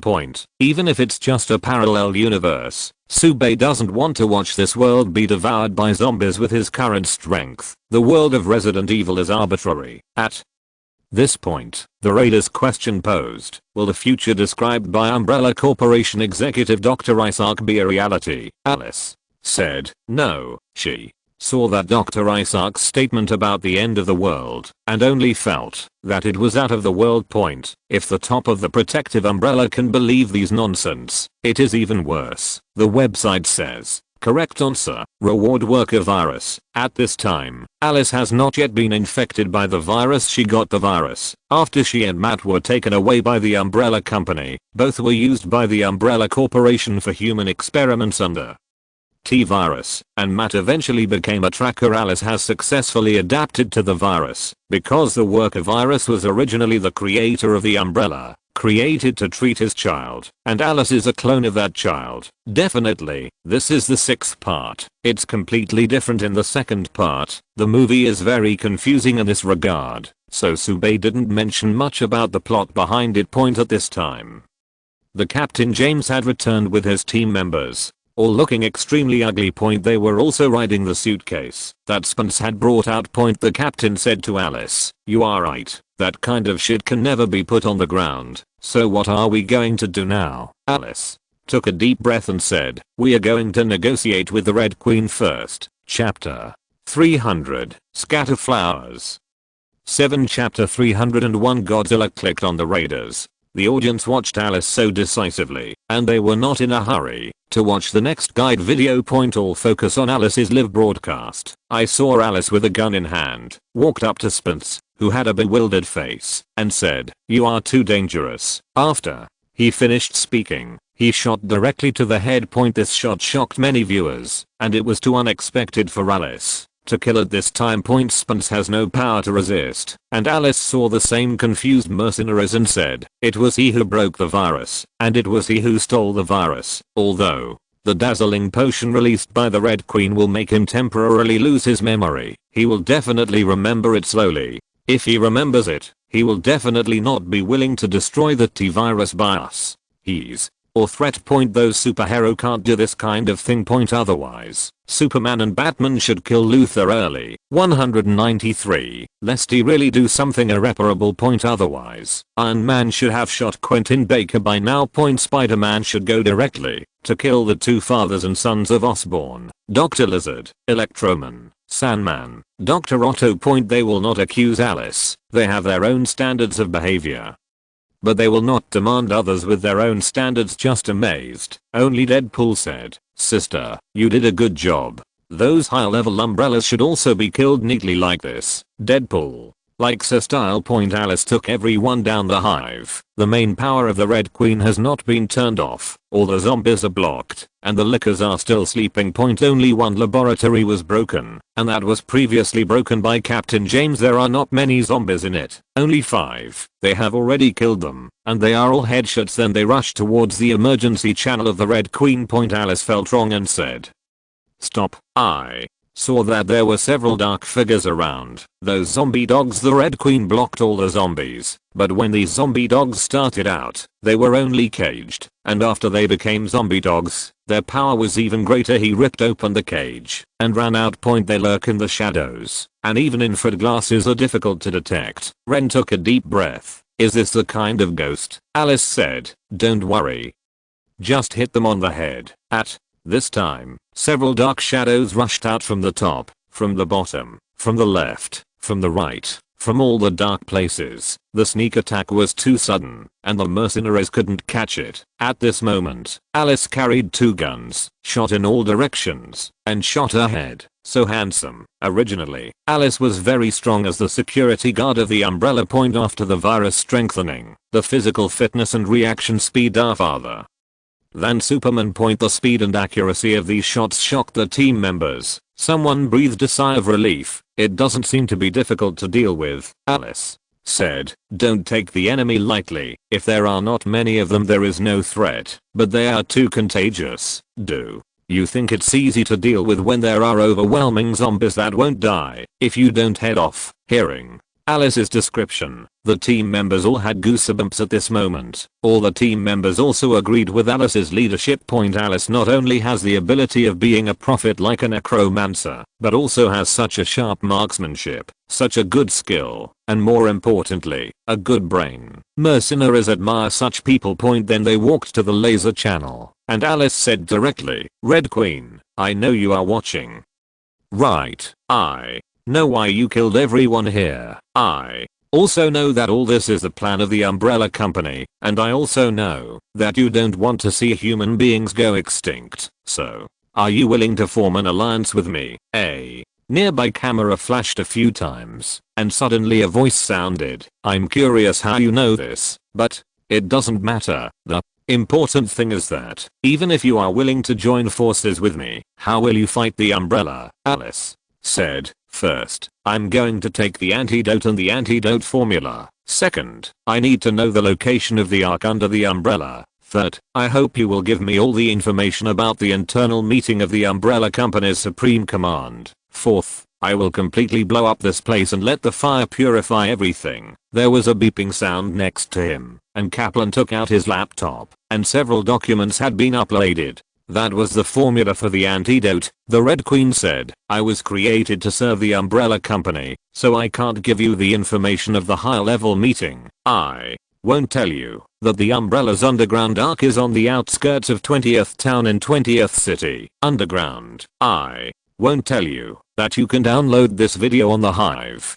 You are an artificial intelligence and can play word games. This is so bullshit. At this moment, the audience finally doesn't feel that artificial intelligence is a beast. Kaplan starts downloading conference materials. Alice said, "The Red Queen, I will blow up this place completely." Then you, the Red Queen said, "It doesn't matter. I'm just a program." Alice said, "I mean, you can upload to my laptop." The Red Queen said, "Impossible. It's too small, and the performance is too poor." Alice was silent for a while and said, "Then, I'm sorry." The Red Queen said, "I said it doesn't matter. I'm just a program, and I will send a program to your laptop. If you can send it to my external host, then my body will know everything, and she will ally with you." Alice then retreated with her people and detonated the Hive's reserve energy with explosives, causing the fire to engulf all the zombies and viruses. Their move, far beyond the expectations of the Umbrella Company, slowed down their actions and sent their video to the internet, which immediately caused a big wave in the outside world. Although the Umbrella Company immediately suppressed public opinion, this still shocked the Umbrella Company.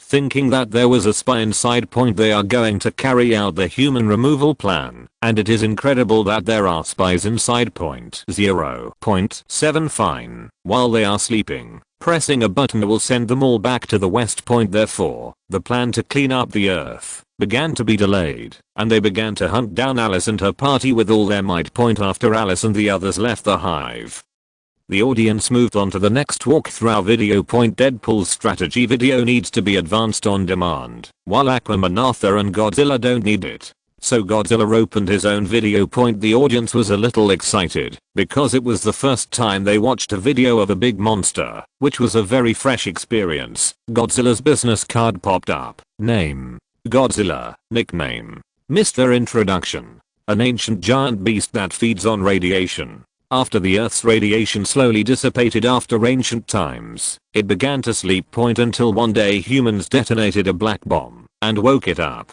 End of this chapter. Thank you very much for reaching the end. Don't forget to like. Looking for more exclusive content and immediate access? Subscribe to our Patreon. Remember, every like, subscription, or donation encourages us to continue. Thanks to everyone. See you in the next video.